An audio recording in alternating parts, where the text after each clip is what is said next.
You good? Yeah. Hair looks good. Yep. You look great. All right. You do too. Okay, good. You good, boys? Yeah, all right. Okay. Okay, here we go. Oh, well, hello there, you musical thrill seekers, for another episode. I hope you all enjoyed number 37. Welcome to number 38. This person you see across from me, otherwise known as Brainius Maximus, is Mark.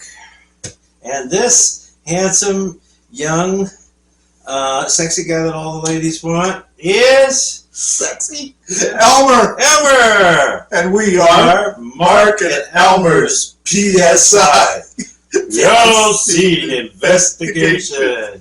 And we are here. Oh, guys. Say guys, say hi. Hi, guys. This is here. And this is Grogu. Oh, wonderful. Okay, well, I know I haven't done this in a while, but there you go. Are you tired of looking at those smudges on your piano? Are you tired of looking at not being able to see your reflection, your handsome, beautiful self? He doesn't get paid for this. No, I don't get paid for this, but I think I might have the solution to your problem here. Great. I'll bring it up to you so you can all see.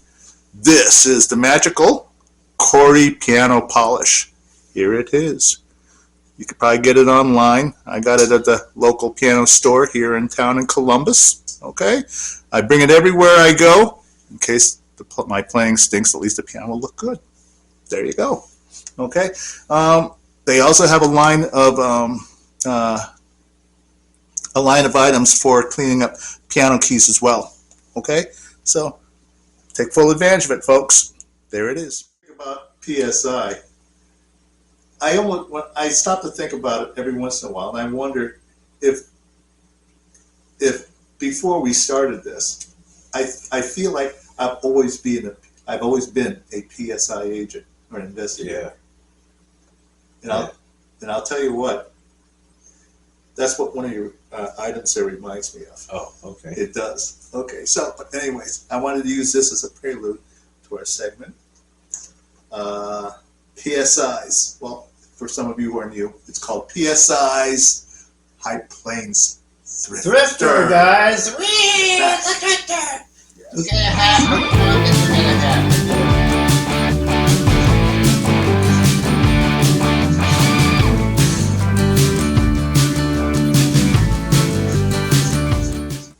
Okay.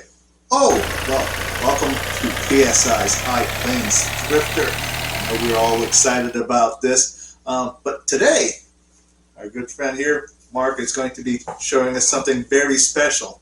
And I can... Oh, my goodness. One you were thinking of? That's what I was thinking of. So, recent shows, I showed you some recordings that I found. This is a company in Texas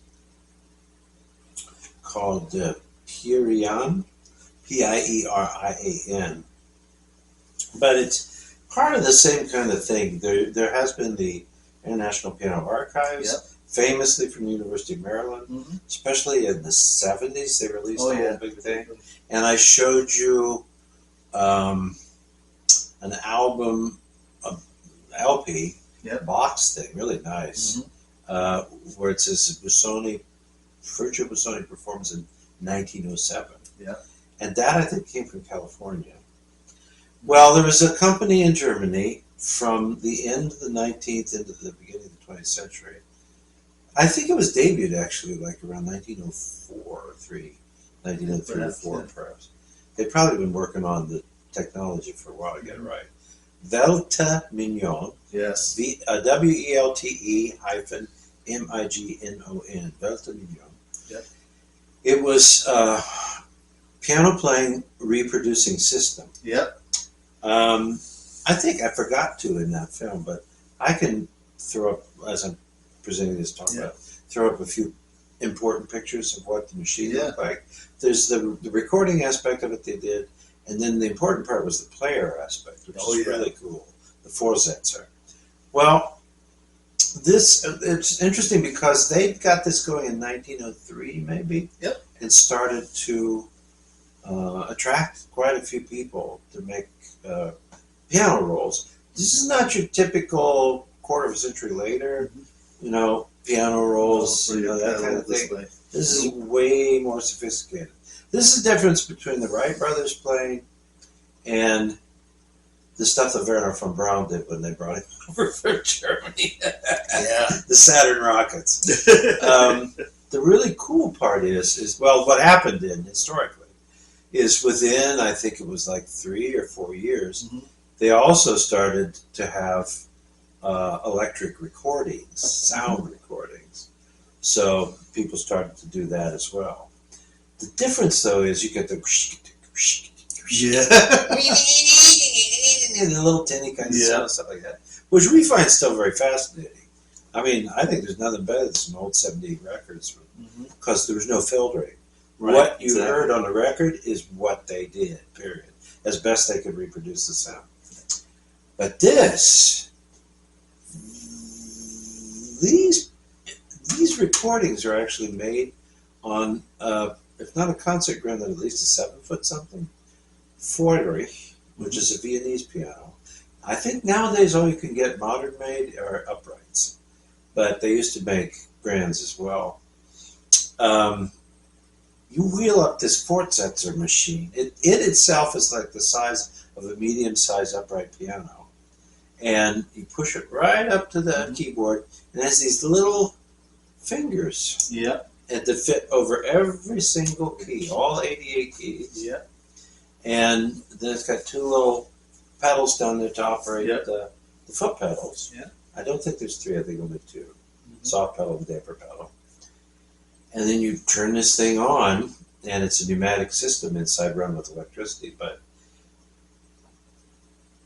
it's a miracle because what they're able to do then on a contemporary piano in a contemporary auditorium this very day, I think it would be so cool. I think people would go. I think somebody should arrange a Vorsetzer performance in Carnegie Hall with a beautiful Steinway like Volodos would have played. You know, and then just bring in some rolls and let's listen to, Enrique Granados. Or who was the late Teresa Carreño? Or Claude Debussy. I was talking about, I listened to him play his own music. He's a wonderful pianist, really fun.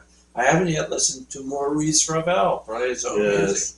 And then they've got all kinds of pianists and composers that over time recorded these things. I think it would be an amazing experience to sit out there in Carnegie Hall and hear Ferruccio Busoni play on a modern Steinway. And the extraordinary thing, the nuances, this system was able to capture everything. There was a famous story where, I forget, it may have been Egon Petri and his wife, and then Mrs. Busoni. They were on a cross-Atlantic trip, and there was a grand piano in the ballroom, and they had a Vorsetzer on the ship. And they plugged it in, and it turns out the roll was Mrs. Busoni's husband, Ferruccio. She recognized his playing, his performance style, right away, and burst out in tears. And said, "I can't bear to listen to it. You know, it's like he's right here, but he's not here." And she ran from her crying. They would, it would take some time. You come in, you do the recording thing, and then there'd be some very manual kind of stuff that the engineers would have to do to make this roll. And then eventually they get ready, they put it in the Vorsitzer, the thing that would repeat the performance. You play it, check everything's good. Then they call the artist back in, and they'd sit you down, and say, now you listen and see what you think of the performances. And almost invariably, the jaw would drop to the floor. Is this your performance? Is this the way you play this piece? Absolutely. I'll sign on the dotted line. There's your money, and we'll start reproducing these rolls. Now the problem is that unlike the Ampico system, which came later, which is pretty much you get a piano that's got this built into it. Steinway may have been the first one to introduce, I'm not sure, but it became a universal system after the 30s and 40s. We had a Steinway upright for some time, and my dad had found somewhere and bought when he was a technician and stuff, and worked. He got it all fixed up and made sure it played and everything. I used to put the rolls in, and cheeky, and the thing would play. It was pretty good.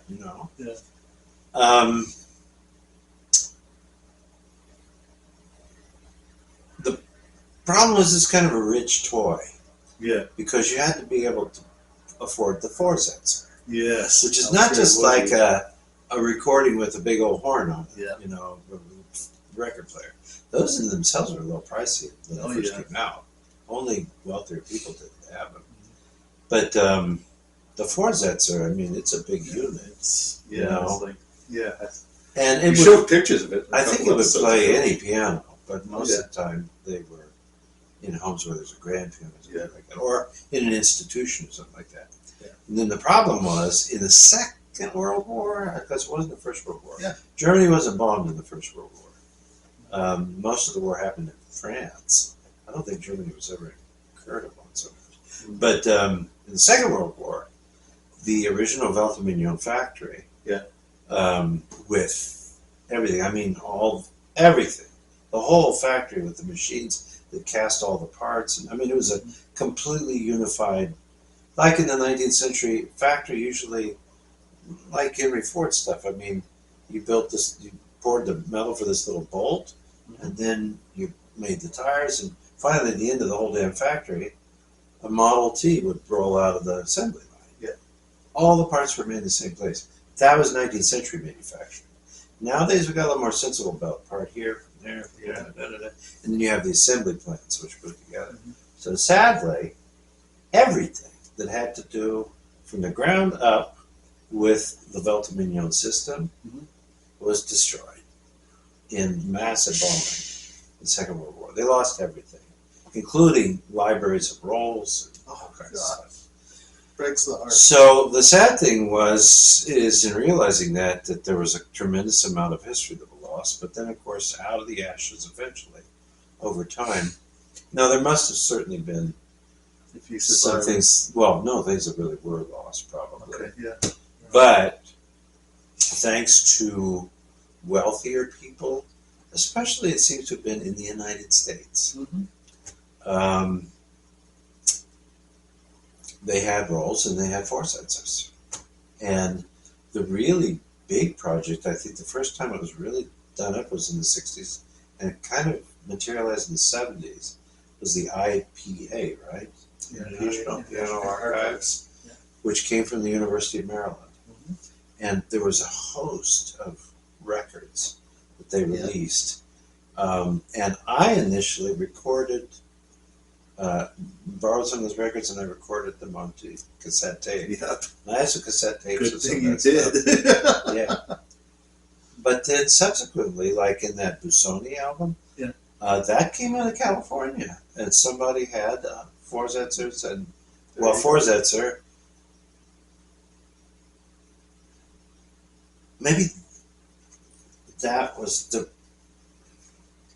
I'm not so sure. No, I think this one is the Forbrick. I'm not sure what the piano was with that one. But it did come out of California. And they had, remember, on their big paper thing, a list of people. Oh, yeah. They were going to play. That album, in fact, was a subscription album. that you could subscribe to the whole thing. Yeah.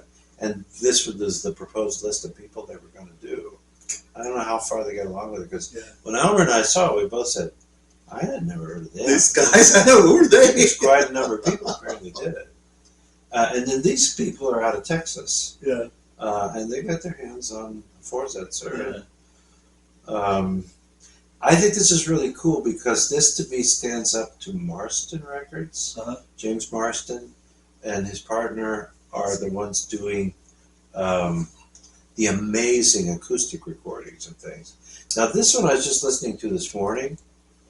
This is Enrique Granados, who was Spanish, and I'm not so sure if he was in Madrid or Barcelona. I don't know if he was specifically Catalan or not, but he was the director of the conservatory where he taught, which could have been Madrid. And what I discovered listening to this, holy shit, this guy can play magic wheels on the piano. He is a magician.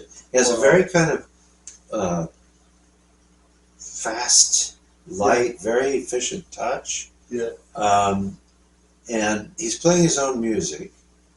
It's got one Scarlatti sonata. That's in the bottom. I haven't heard that all the way through, but that's for comparison. I think there's an electric one and a mechanical one. So, but what I was listening to is him playing his own music, and it's very interesting in terms of the rubato.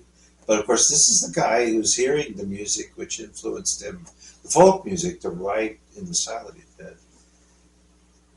This is extraordinary pianism. I mean, up there with kind of magic that Friedman could do. I mean, just wonderful things on the piano.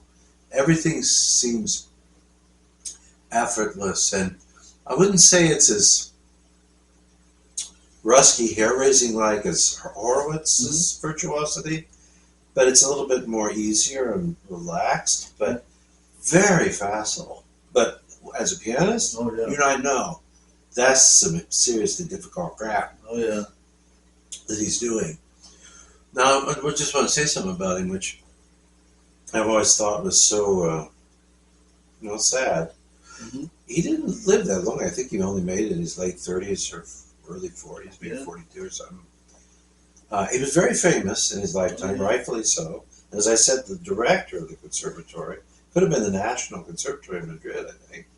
But he's a big composer, and he wrote the pieces called the Goyescas. Goya was an 18th century painter who, despite the time period that he comes from, the paintings are very, I think they look very spooky, very evocative, very strange. I mean, one might say anything into the Impressionistic and even the German Expressionistic paintings of the early 20th century, the kind of character and the energy. But what he was, in some of his paintings, there were terrible wars that went on, pestilence and things like that, and this is what Goya was remembering in many of his works. They're very vibrant and moving pictures. And then, what's his name? Granados. Isn't there a dozen of them? There's 12 of them? Or 8? Which one's the Spanish dances? No, the Goyescas. The Goyescas? I think maybe there's only 8 of them. Yeah, I'm thinking that. But interestingly, they're wonderful pieces. In a more modern performance, you can hear wonderful performance of so much of Granados' music by Alicia de la Roca. She does them magnificently. And she was kind of famous because before she came to the United States the first time, they released a recording of Albéniz and Granados' pieces to kind of precede her presence. I heard her play 3 different times. She was amazing. I heard it twice. But the Goyescas were orchestrated there and turned into something kind of a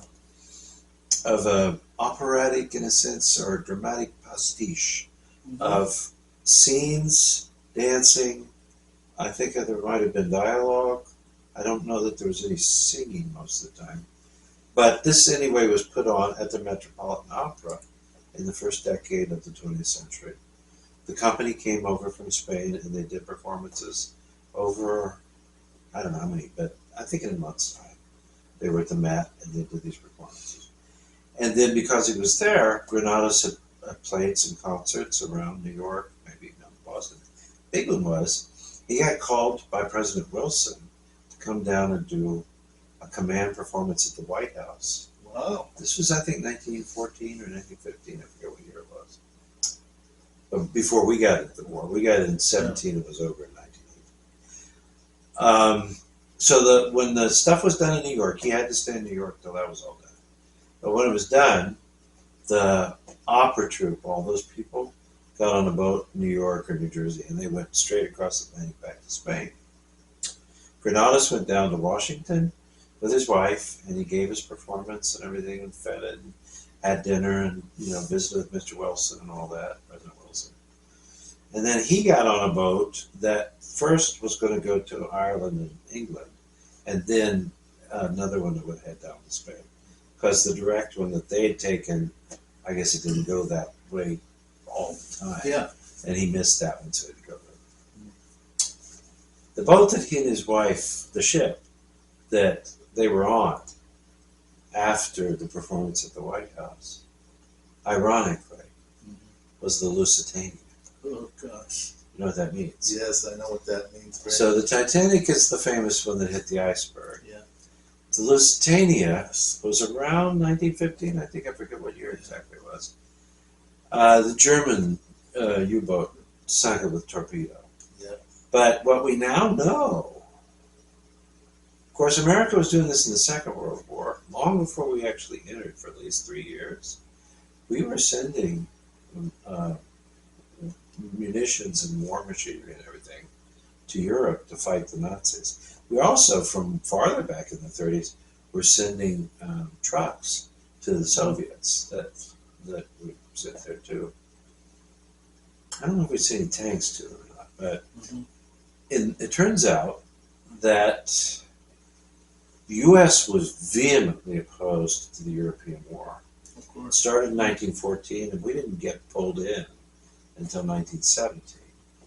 Now, interestingly, in the Second World War, we all know that we pretty much entered after the Japanese bombed Pearl Harbor. And we now know that American intelligence knew that it was going to happen. And that the ambassador from Japan and one of his assistants were held waiting for more than 24 hours to speak with the president, because they were coming to make the official announcement, we're going to attack Pearl Harbor. But they withheld them from seeing the president until the day after it happened.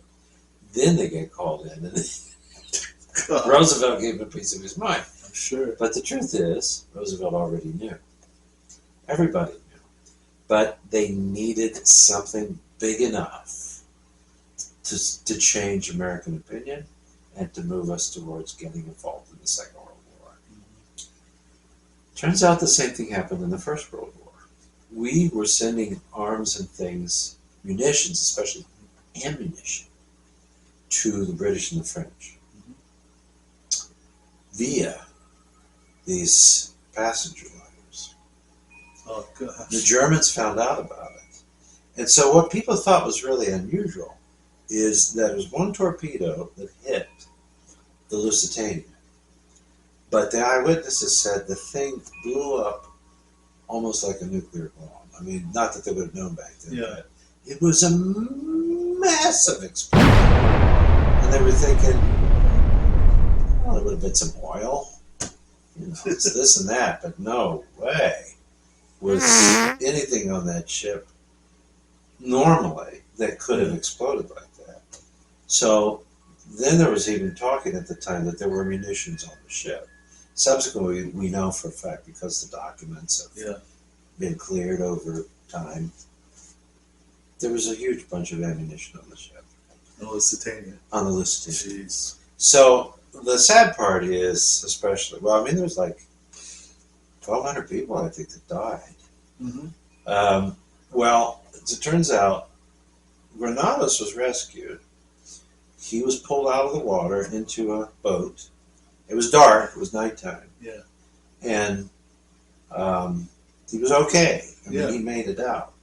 But then in dark distance, out in the water somewhere, he heard, Enrique! Enrique! Salve me! Oh, save me. It was his wife. Yeah. He heard her. And he And dove he in. jumped out of the boat into the water and swam towards the woods. And nobody ever saw either one of them ever again. Never even found their bodies.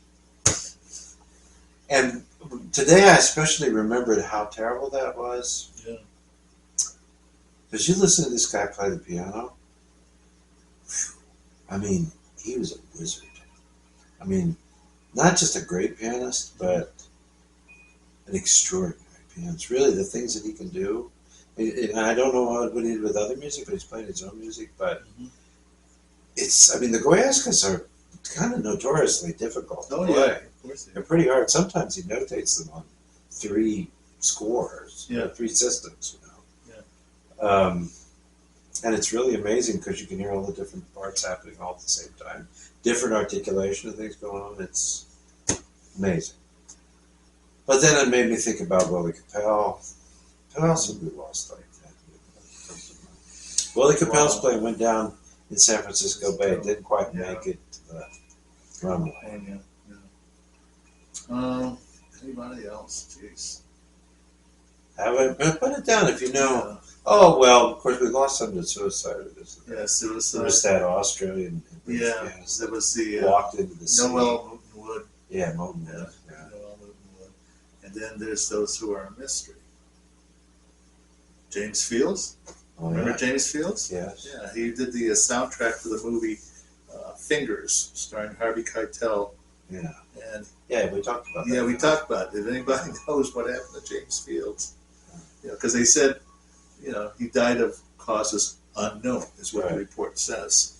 So let me show this to our viewers. Does it say there on the front what year it is that they made the recording?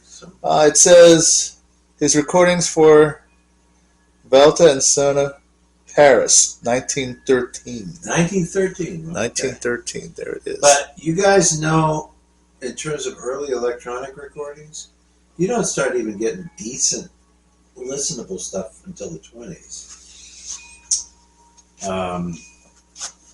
This is like,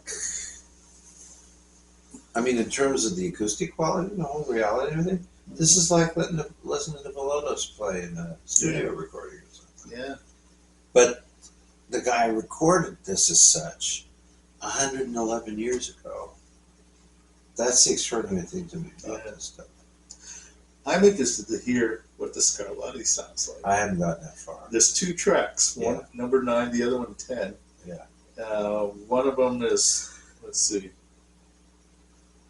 circa 1912. Yeah. The other one is 1913. Yeah. I would be interested in knowing how different they are, because it says freely transcribed. Oh, that's interesting. Freely transcribed by Granados is what it says. And these recordings that would have been made only, 2 or 3 years before he died. Yeah.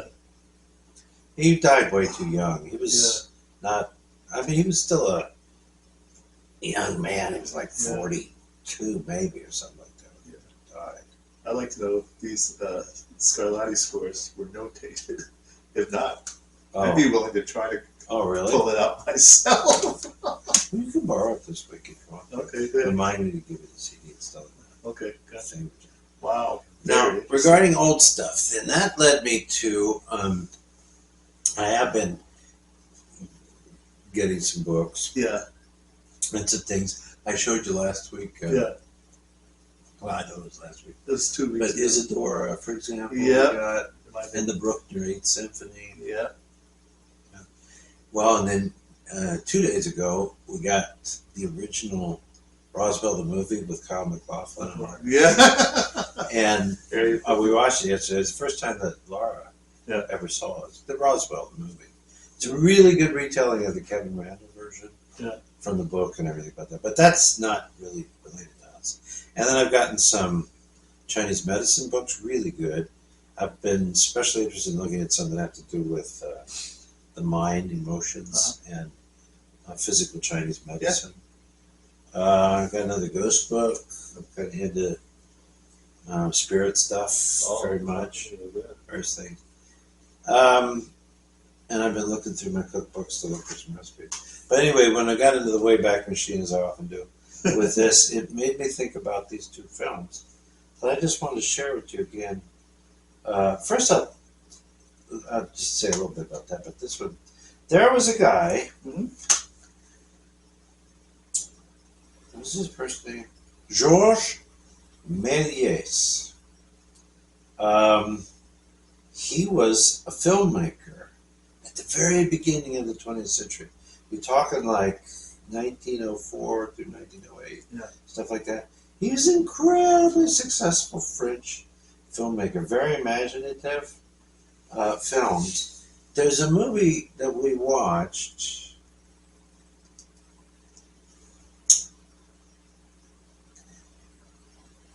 Can you pull that book out over there?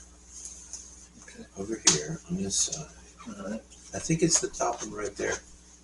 Or that one. What's that one? You pull that out to it. This one says the invention of Hugo Yeah. Cabaret. Yeah. This is the Right one. in here, I want to show it to you. Okay.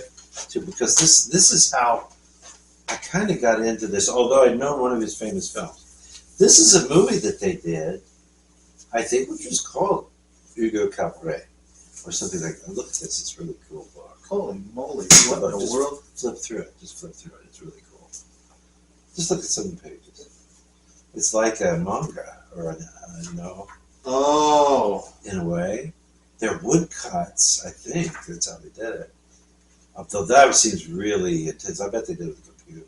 But it looks like woodcut art. But it tells a story about this young boy whose father was an extraordinary inventor and worked with clocks and machines and things like that. But his parents were killed, and he ends up going into a big train station in Paris and living up inside the roof area where all the clockwork stuff is and this and that. And he's actually keeping the clock working and things like that. So the people never really even think about going up there to check it out because it always just works fine. But he's fascinated with this one guy who has a shop. I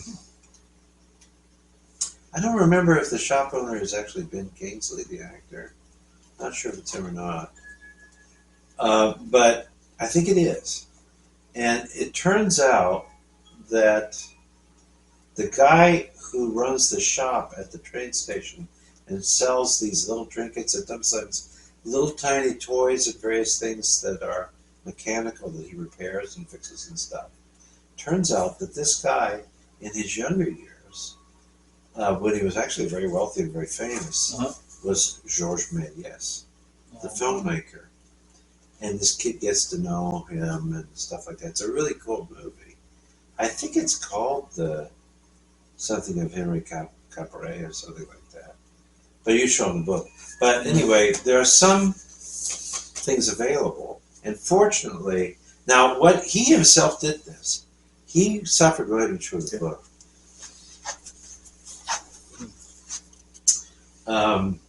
Show him just like a page or two on the inside. So you can see what it looks like. Check this out. Kind of really cool. Lots of pictures. So, as I understand, I don't know if it was because of the fires, but anyway, Méliès lost his money, lost his fortune. And he himself destroyed most of the stuff in his studio. The sets, the costumes, No all way. the stuff, and even burned up a lot of his films. Now, apparently what had happened, very fortunately, that however that stuff was destroyed, there had been copies made. Oh, well, thank goodness. And they have survived time, and they're in different places, and people finally found them. This is a smaller set, but I found some. Some of them are a little expensive, and one of them has got like a few discs in, and it may be totally complete. But this is like, because you know these films are like short. Yeah. You know, like 8 minutes to 15 minutes or something like that, maybe. So there's a whole list of things that are on here. But this is called The Magic of Méliès. This scene is very famous because he did a film where the men go to the moon.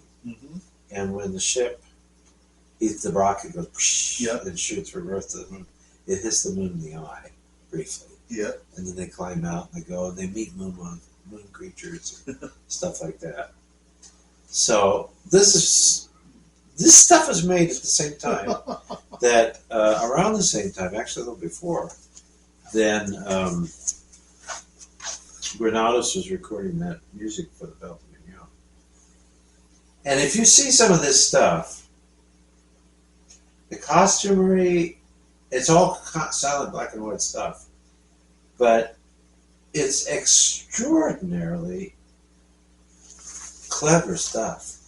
And the costumes and the storytelling and the special effects, he figured out how to do some really cool things like separating a man's head from his body, or like making skeletons dance, and like a witch's Sabbath. I mean, all kinds of stuff. And mythological stories with Poseidon and his trident coming out of the sea. Amazing things that they were able to do. And the film about the little boy in the train station, actually then, as he meets the Méliès and he finally opens up about his past, they go back in time and you see him how he made his films and the stuff in his studio and stuff. It was incredible. Then I found this one, and I haven't been able to watch it yet because it's Blu-ray, which I do have a Blu-ray player, but it's a PAL version. Now my regular DVD player is an international one, which will read anything, but it doesn't do Blu-ray because Blu-ray is a separate medium. And this, unfortunately, is made for European stuff like that. And I looked it up to see how to buy one. I didn't realize it until after I bought it, but I think it's still worth it. This is a famous film that was made by Henri-Georges Clouzot, and it's called The Mystery of Picasso. This film is protected by the French government as a national treasure of France, because in it, Picasso created around 30 different art pieces using various media and things, but he destroyed everything. After the film was made, he destroyed everything that he made for the film. So the only evidence of this creation is in the film. Wow. And it's really cool. It's a black and white thing from the 50s, I think. And it's just amazing to see Picasso's process. I think he starts out, for example, one of the things he'll do is the camera's looking at opaque glass or maybe see-through glass, and he's painting on the back side of it. So the first thing he does is he paints a stadium, like a bullfighting stadium, with the people and some of the buildings behind it and everything. And then that becomes a bull. So the whole thing becomes incorporated into a bull. The bull is painted over and consumes all that. And then eventually, the bull and the bull ring and the town and everything else becomes part of a huge rooster that's in the rooster's belly. Oh, God. And the final project is a rooster. But it's very interesting because there's a lot of... Actually, now that they have radiography, I forget what it is, but they can look through layers of paint in old paintings and see what lays beneath. Because in many cases in the old days, they'd have, a painting that they'd done. Maybe it was painted for somebody, but they never came there and paint up. And they just painted over a whole new painting, something entirely different. And so there's sometimes stuff buried down underneath the top layers, And in the case of Picasso, I'm not sure he was pointing this out intentionally, but it's often thought sometimes that we are moved by something in a painting that it's just emotionally and somehow viscerally can be so powerful and affects us in ways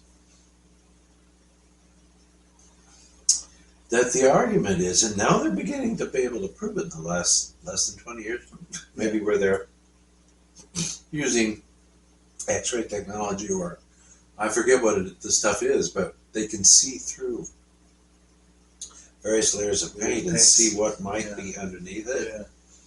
Yeah. It's also one of the ways that they're more able to determine the authenticity of a work because of the underlying things and techniques inside, which would suggest that this really is a Renoir or something like that, whatever. But in this case, it's really cool because what you finally get at the end of that little session is a rooster, a very Picasso-esque rooster. Yeah. But then you know that inside the rooster is the bull, and inside the bull is the entire village and the bull ring, you know? Wow. And then there's some other things he does, like with the flashlight.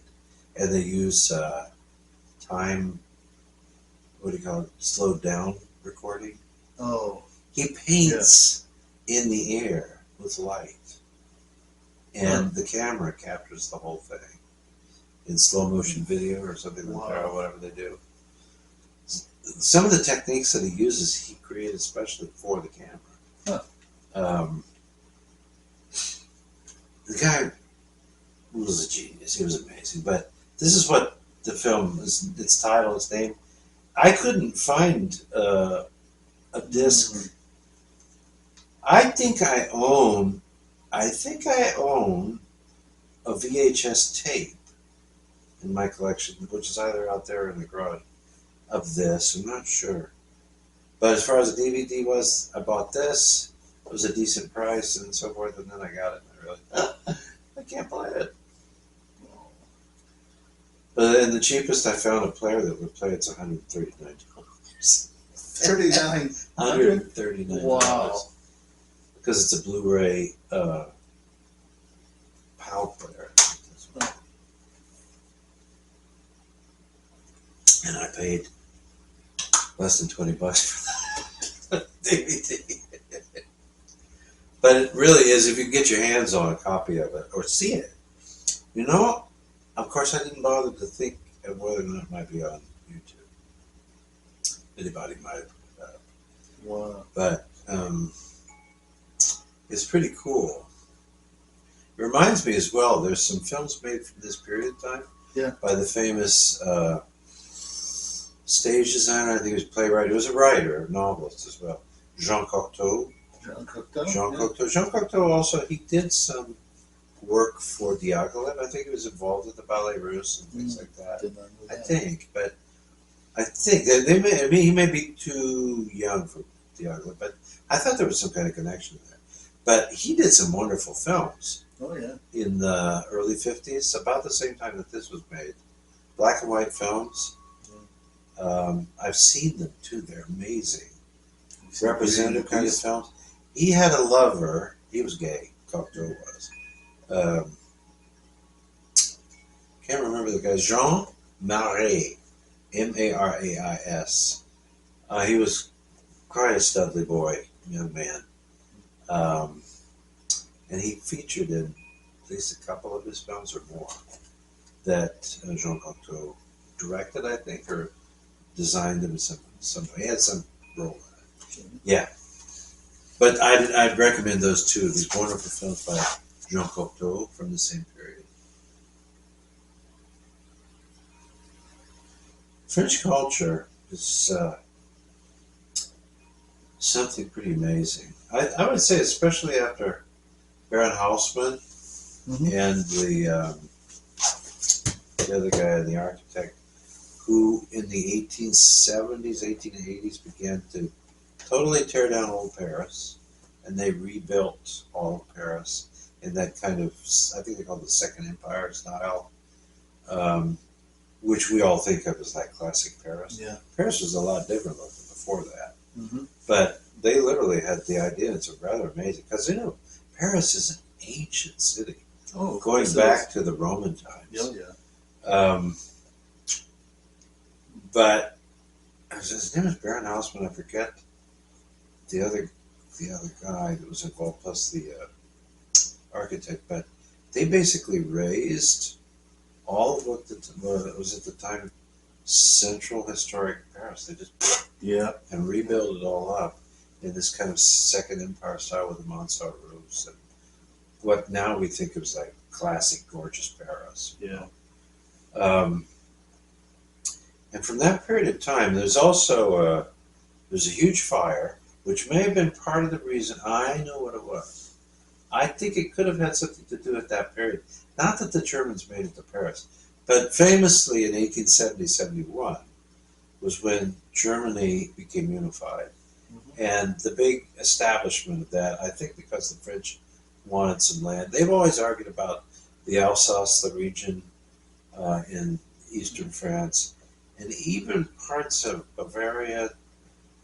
They were always kind of friendly with the French, a little bit this and that. But there was a war between the Franco-Prussian War, 1870-71. Now, I'm not sure if it was exactly at that time, but there was a huge fire in Paris that really took down a good part of the city. And I think there was pestilence of some sort as well that period of time. But maybe that's what made sense to just, well, let's just tear all the rest of the stuff down and let's just start over. And I don't know how they had the money to do it, my God, to rebuild a major European city. No, but they did it. And so Paris is to a great extent what it is.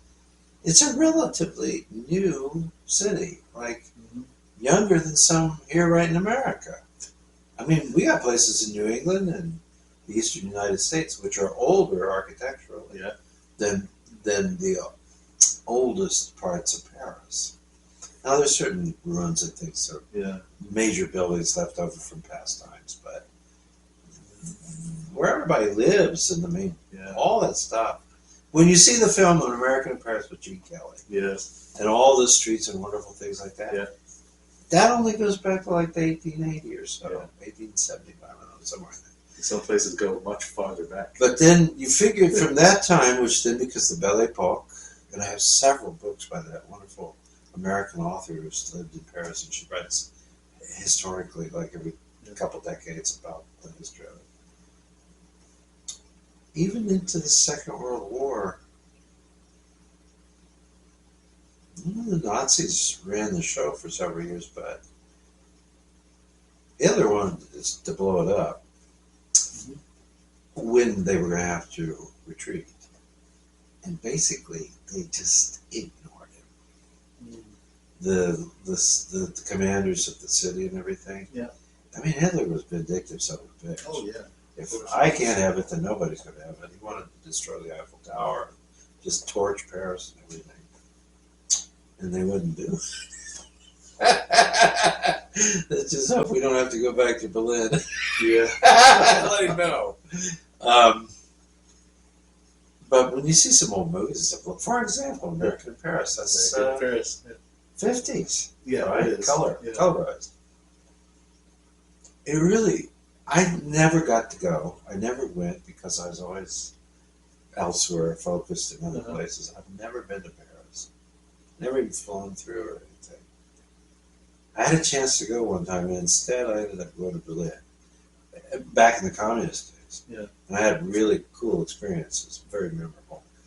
But it wouldn't have been the same as going to Paris. It's just amazing the people that it's run. It's all the people where Paris has been consequential in their lives. I mean, going farther back for us guys, Chopin and Liszt, you know. Rossini died in Paris. That's where he lived during his retirement. Wagner did a special version of Tannhäuser in Paris. The famous ballet, or the whole dance thing, the Venusberg stuff. Not Tannhäuser. What am I thinking about? It's not Tannhäuser. Is it? I think it's Tannhäuser, isn't it? Which has the whole Venusberg thing. That's right? the one. Okay. It's Tannhäuser. Wagner got in really big trouble for that because he presented the whole opera, and the guys at the Paris Opera said, "Monsieur, where's the ballet?" What the fuck are you talking about? Ballet? This is an opera. But monsieur, we have tradition in Paris. You're always a ballet in our opera. This goes back to the time of Louis XIV. Oh my goodness. And Marc's going, oh God. And then they said, and the audience, they will expect a ballet. And no ballet. We cannot guarantee great success for your show. So he writes a ballet. Special 12 to 15 minutes. Yeah. Puts it on before the opera begins. This whole story, because he's thinking, where the hell am I going to put a ballet in the middle of this story that it makes any sense at all? You know? So he puts it on at the beginning of the opera. Yeah. But the high-class people of the audience, of course, Yeah. an evening at the opera means that you go. The opera starts at maybe 7:30 or 8 o'clock. Yeah. And you go from, say, 6 o'clock, you know, and begin to have dinner. You have le dîner, you know, and you go to the dîner, you have your aperitif and your appetizers, you know, all these kinds of things, and then you finish and everything, and you've had a grand and wonderful time. You finish with some coffee and this and that. And then you arrive for the third act of the opera and take your seats in the fancy boxes and all this stuff. Well, in Paris Opera, traditionally, the big ballet was in the third act. And that's why they made their plans and everything. Because, you know, the story is an opera, right? There's some kind of tragic. Someone is in love with somebody, and they can't get it on. And then the second act is always, you learn more about the characters and about their pure hearts and this and that and everything else. And in the third act is the denouement. This is the tying up of the loose ends of the story. Yeah. Plus, there's a beautiful ballet. So if I'm gay, I can see the pretty boys in their tights and their little cups. And then otherwise, if I'm straight, I can see the gorgeous ladies with their butts hanging out of their dresses with the fancy frills. And we can have a great time. We're slightly high from the wine and the champagne at dinner and everything. And, you know, a little sleepy, but, you know, it's pleasant entertainment. And we get to see the best part. We get to see the best part of the opera, which is the culmination of the love story. Right? Or the swans fly away into heaven, or whatever. There was no ballet. Because the ballet happened as an overture to the opera. And sneaky bastard. People were, he came back to bite him in the butt, because the show didn't last very long. And the Paris opera guys are going, we told you, Monsieur Wagner. But, so like Wagner was there, but Chopin and Liszt were there. I mean, and then you look at the history in La Bohème, the story of Bohemians of Puccini is based in Paris, you know, from that time. You know. I'm fascinated with the culture and the music. I really became excited about the piano school. Yeah. So that during COVID and thereafter, I purchased some of these recordings that have come up out of the depths of these old, truly French school trained pianists from the 19th century. They were Decca recordings, right? No, I'm thinking older than that. What was that? Pearl, maybe? Oh, that far back. Pearl Records. And then even special companies. Well, and what's his name? Opal. Opal. And Marsden also releases some things, I think, too. Yeah. It's really fascinating to me because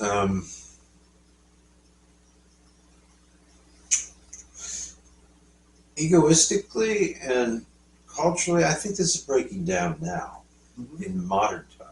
Really, like now. Contemporary time. But for the longest time, our archaeology and our cultural and anthropological studies tended to view things from, at that time, a contemporaneous human, this is the greatest of all possible worlds. We are at the absolute pinnacle of achievement and evolution and all that kind of thing, looking down their nose at stuff. Colonial period and post-colonial period, anthropological, scientific, and cultural studies, which tended to interpret things that were found through the understanding of contemporary lenses. You know? I don't think we're doing that now. I think we've learned to separate ourselves, our biases, from what may happen to be there. And I think what we've been learning, thankfully, in my lifetime, in our lifetime, with this newer type of archaeological looking back into history and things, Yeah. without bias, as much as we can.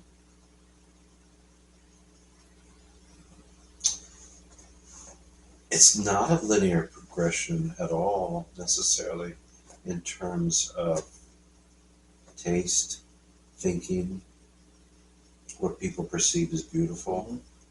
And we have the sound recordings going quite a ways back now, thanks to people like Marston who are doing amazing things to reproduce ancient period recordings and making them sound really good in a nice, vibrant acoustic space. And then you've got these guys doing the Velta Mignon stuff and releasing those things, which is just hooking that machine up to a modern piano. And you get to hear how these people played. Arthur Rubinstein himself says in his first book, I was clearly part of a new school of playing. Because before Rubinstein, who was then considered even in, so let's say in 1930, my God, he was already in his 40s. Right? That's hard to believe. Yeah. But he was considered the Chopinist, the Chopin player. Chopin belonged to him. He's from Poland. Why not? And people loved his Chopin. It was very muscular and very strong, very vigorous. It's almost very masculine kind of Chopin player. But his immediate predecessor, and the guy lived into the 1950s or very early 60s down in Australia. Because of the war, he got shut off down there. But the famous Chopin player before Rubinstein was Ignaz Friedman, also Jewish, also from Poland. Totally different galaxies, really, in terms of the playing, the sound that they create. I mean, there were other people who played Chopin. Certain qualities. I mean, it's interesting to hear Horowitz historically at different times, when he was younger, when he's older. Much different. There's a Russian school or attitude, but one might say it's not Polish. Oh, definitely not. So, Definitely not. and yet then there's Paderewski as well, who would have preceded Friedman. He would, And his playing, when you hear certain things, which is an old guy by then, but still, there was a certain, well, definitely nobility. Probably one might say heroic, masculine, kind of stronger quality. Friedman comes across in a more cat-like and Baryshnikov kind of way. Very up in the air dancing and beautiful, just breathtaking playing. And a lot of it has to do with extraordinary rhythmic nuances and the lift. The lift. Just the lift, I was going to say, the lift. I grew up loving Rubinstein. He's one of my role models, my hero. And I still love it to listen to him play anytime. I always just felt that when Rubinstein, whatever it was we played, even when he played Mozart concertos, it has a veracity to it which just is so convincing. That's the way to do it. When he played Beethoven, when he played the Schubert Great B-flat Sonata. I mean, anything. Then he plays Prokofiev, he plays Debussy, he plays Ravel. Rubinstein had this way of playing that just was convincing. You know? And very welcoming. There's something that just, you feel welcomed into the space to witness and feel this play. You want to know his secret? He revealed it one time only. He revealed it to, I believe it was Ivan Davis. He revealed his secret to Ivan Davis, I think. And he says, all right, here's the secret. You go up on stage, all right, and there's hundreds of people in the audience, and he says, pick one person out of that audience, and you play to that person. It could be a lovely young lady or a gentleman in the back. He says, pick one person, and that's the secret. He says, play to that one person. That's interesting. Because his playing does have a certain kind of direct, personal. It pulls you in. It draws you in. You're not sitting there being, forced to just watch. There's something about his playing, his charisma, as you say, that draws you in. Plus, it's a very strong, noble sound. Oh, yeah. Never ugly. Very, as big as it gets, it still has a round, lovely golden kind of, light or aura. Yeah. And really great fingers. Oh, wonderful fingers. But he'll be the first to admit when it's not so great. That video of him where he was explaining about the one time when he was playing the Winter Wind H. Oh, yeah. I love it. But he just, he just banged the hell out of that left hand melody. He says he got to be. He said Horowitz came to town, then everything had to get cleaned up. Yeah. He talked about how everybody said, bravo, bravo, genius. Yeah. And he just sits there going, oh. But I've seen some YouTube videos as well where, let's say, Rubinstein, the composer, and he's playing the famous A-flat Polonaise, and to the transition to the E major section, he gets lost, and he actually goes back and repeats something without necessarily knowing that's what's happening. Yeah. And then he just completely makes up a few measures until he modulates into the exactly. He did that with the Ballade G minor too. Somebody notated it and showed you what he did. Come on, that guy played those pieces hundreds of times. At least, or more. Yeah. And it just happens, guys. Yeah. And it just happens. Unfortunately, when you're a student and you got one shot at one recital once a year, and it just could be a totally terrifying moment. Yeah. The reality is it's like when Ellsworth, when I did that live Wisconsin radio performance, he gave me this little good luck charm in the bag, and he said, "Now I know you know this music. You're going to play beautifully. You own this music. It's all fabulous. But if anything should happen, swim. Keep swimming. Just swim. You understand what I mean?" Yes, I know what you mean. I didn't have to swim. Everything went great. But, with somebody like Rubinstein, and frankly, back in the 19th century, as I'm learning, slowly reading that book on 19th century performance practice, I really think it continued well into the 20th century, really. Yeah. The improvisatory art of the pianist. Because you can hear it in some of the earliest recordings of some pianists where they dress things up. Like, one of the great ones is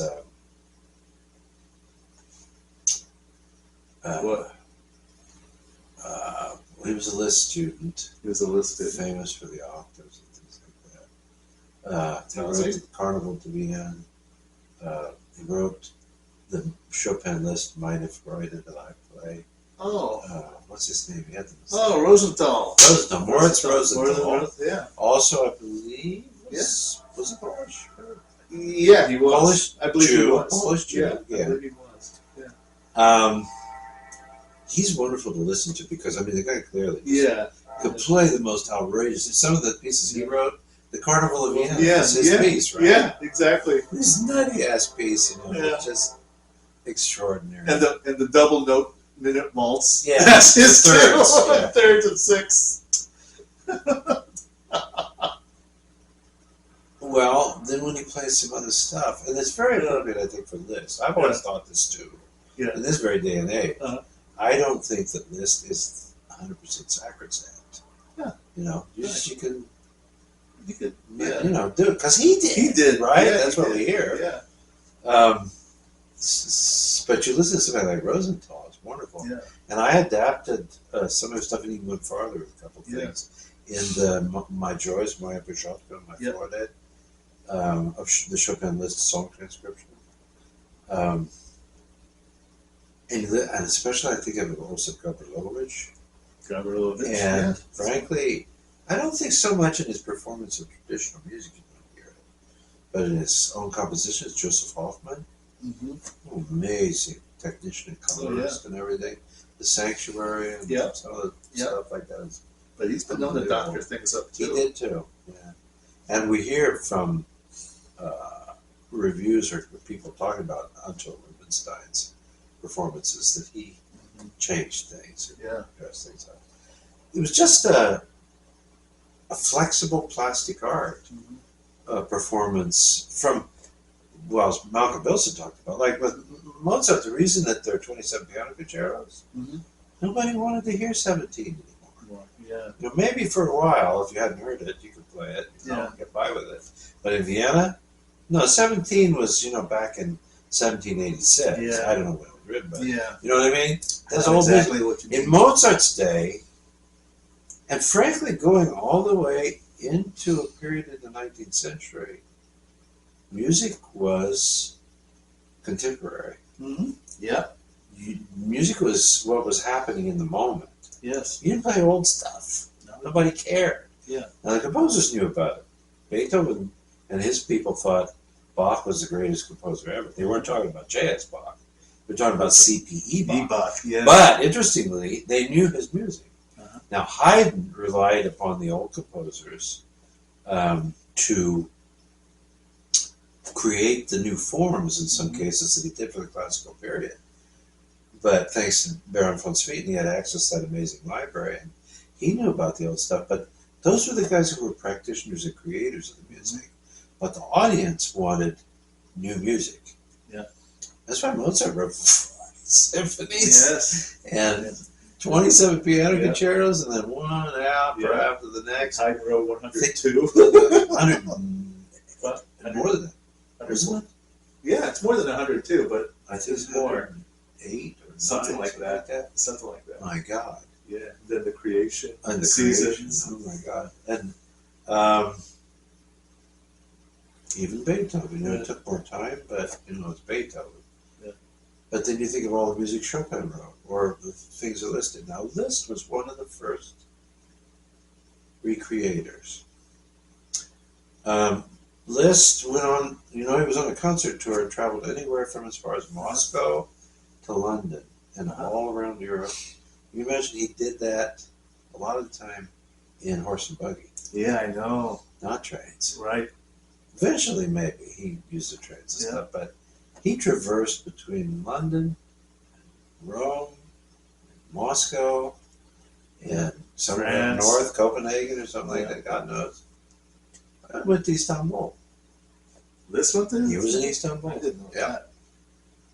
All horse and buggy stuff. Can you imagine that in carriages? For 10 years. Yeah. You could forgive the guy for like, that's enough. I'm retiring from this shit. Oh, yeah. No kidding. Yeah. He became Kapellmeister, in Weimar. Yeah. After that was his first big job, settling down. But he was probably one of the first ones that was playing. Now, we know historically, because this book I'm reading, that it was not uncommon in Beethoven's time and thereafter, people would perform a movement from a Beethoven sonata. Exactly, yeah. Maybe 2. Yeah. Never a whole sonata. Yeah. That didn't happen until the 1850s, I think, when a British guy, famously British pianist, was famous for playing. I think he may have historically been one of the first who played all the Beethoven sonatas, and he played them whole in performances. Yeah. And Liszt, famously, I thought it was really cool. I have a collection, a big one, but there's like books of them, of his song transcriptions. In the Liszt house in Bayreuth, the Liszt Museum, where he died, Liszt is buried in Bayreuth.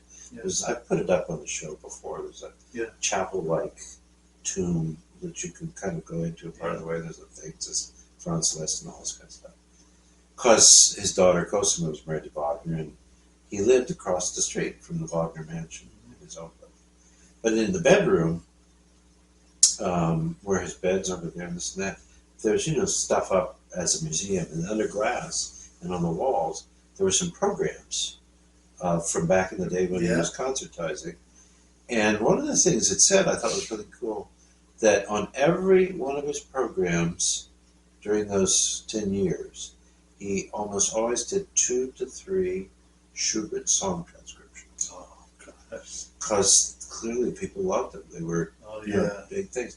And the interesting thing is, you know that he transposed all of Beethoven's symphonies for 2 hands, transcribed them, and he did them for 4 hands as well, so for 2 pianists. But he did them for solo pianists as well. He did. He what's the word you just said? Transcribed. A whole bunch of music from other people. Absolutely. So not just Schubert songs, there's Chopin songs. I forget the famous Verdi. Did he do Verdi? He did do Verdi. Okay. Well, the opera transcriptions. Oh yeah, the opera transcriptions. Yeah. There was those things, but he did some Schumann. Liszt basically was, in his time, the predecessor to a Vorsetzer, or to electronic recording, or radio. Or radio, I was going to say. And then on top of that, he was a solo pianist, and he played big cities, but he played in a lot of other places. Oh yeah. Not such big places. I mean, I doubt that he went into a pigsty town and played, probably, but I don't know that he would have been beyond that.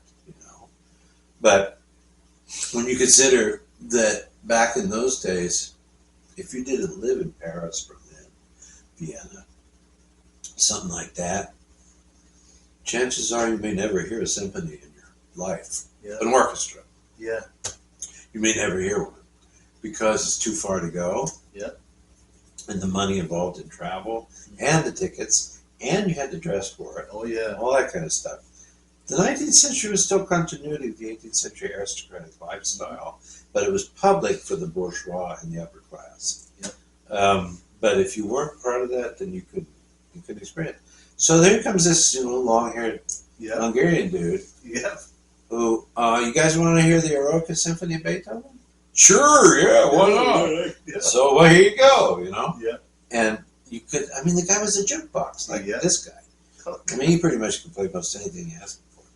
But why am I getting off into this talking about this? Oh, the 19th century. 19th century. With the improvisation and everything. Yeah. I just think that when you listen to the early recordings and stuff like that into the beginning of the 20th century, there is a fluidness and a flexibility, and almost in some pianists, like I felt with Granados, an impish, or Merlin like quality where you're like a musical alchemist, or a sorcerer. Like Mickey with his one, but the big guy. The guy, big sorcerer. Yeah, the real sorcerer, not the apprentice. And I think that they were aware of that. And there's that wonderful picture. Can you take that off the wall and show it to him? You don't have to hang it back up. Okay. This is famous drawings by. This one? Yeah. It's just on a wire. You just have to lift it up a little bit. Oh my! I can't think of his name right now. He's a famous German. He did the Max and Lawrence characters and stuff like that. But this is really famous. Now, it doesn't designate that it's Liszt, but it's Liszt. Oh, definitely it's Liszt. And every one of the moments is a dynamic or an expressive way to play. Yeah, sort of caricature. Show him some of it. Yeah. So it's this guy listening to Liszt playing different versions of a moment in music, which is here. I'll try to get as close as I can. Or Sentimento or something like that. And there's a whole series of them. What's his name? I have a book of this.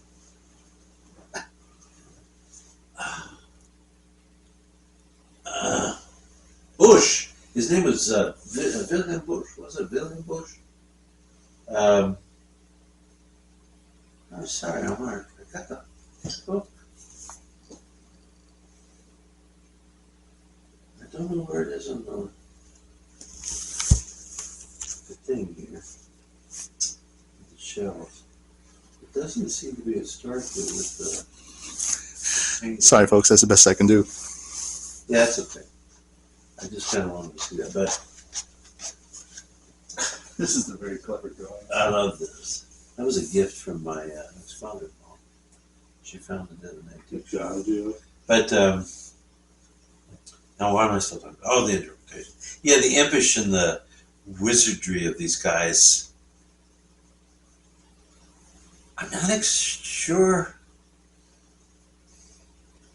when there was this idea or this movement to where we became. Oh my goodness. There's some aspect of the art which became mechanical, which became machine-like, and Yeah. something that I know, we really truly left alchemy behind and became committed to pure science. Yeah. So kind of a rational and Yeah. I'm going to need to excuse myself for a minute, but it's good because then I'll stop talking and can move on. I'll deal with that in a moment. Okay. But did I talk too much about No, this stuff? no. This is great. This is wonderful. So, but that's a subject that we could always have some comments about. Oh yeah. Which is, there is a period, and I think the wonderful thing is that Arthur Rubinstein grew up and was taught in that period of alchemy, Yeah. right? Yeah. Oh yeah. He And did. yet, I think he witnessed probably something, some people say it was what the First World War did to the world, and especially Europe. And Yeah. it took the innocence and the joy. Mm-hmm. People says, the incredible thing about that French school that we learned Oh yeah. was once only guys, Mhm. and it was in France. It was started 1830 or 40, Mm-hmm. and until about the time of the First World War, if you went to the school, you had to be French. Yep. That was a requirement. Almost all the teachers up until about the time of the First World War were only French. Yeah. It was like you had to be genetically French, trained by genetically French, become a genetically French male Yeah. pianist, and there are certain qualities in Cézanne's playing, and Mm-hmm. was it Raoul Pugnot, Open, and some of those guys back in the day, and the way they played. But then, interestingly, women start to appear, Yeah. and this is because France lost possibly 30% of its young male men because of the war. Yeah. 30% of guys that That's would a have lot. otherwise been in that school and training, possibly. Mhm. So they started to admit women necessarily. And then, interestingly, not so long immediately after the First World War, they first began to admit a few very special foreign-born and foreign-trained teachers Yeah. into the Paris Conservatory. And eventually, then, it became even more internationalized. So the school is like pretty much any school where the teachers and the student body are from everywhere. Yeah. But anyway, I'll be right back. Okay. You mind if I introduce one of my Well, please go findings ahead. here? I got Okay. way off on my stuff. Sorry. Oh, that's all right. Okay. We'll look at this as sort of like a break. Okay. But I want to show Mark this, but maybe he'll still get a big kick out of this. I found this at least 10, 15 years ago. Take a good look at it. Maybe there's some lucky collectors out there that might have a copy of this. See it? At Home with Beethoven. 4 piano sonatas with commentaries and performances by Randolph Hawkinson. That's him right there. Okay. That's him. Now, this collection comes with a small booklet and 4 cassette tapes. Okay, 4 cassette tapes. I don't know they've transferred this to CDs yet, or perhaps you can, upload it from a YouTube channel or something, or somewhere. But so I haven't seen very much of Randolph Hawkinson's performances, nor have I heard his name very much. like I said, there used to be this this bookstore, and it was inside a what used to be from the outside what it looks like a church is what it looks like. It's no longer there. This place was called the Village Bookstore. Maybe some of you Columbus people or Worthington people in particular, because it was in Worthington, Ohio. It was called the Village Bookstore. It was one of my favorite places to go to because they had absolutely everything, and they kept it so well organized. And it never ceased to surprise me what they actually had out there. So when I found this, they only had 4 copies of this left. So I just went ahead and picked one up. Well, actually, what I did was pick 2 of them up.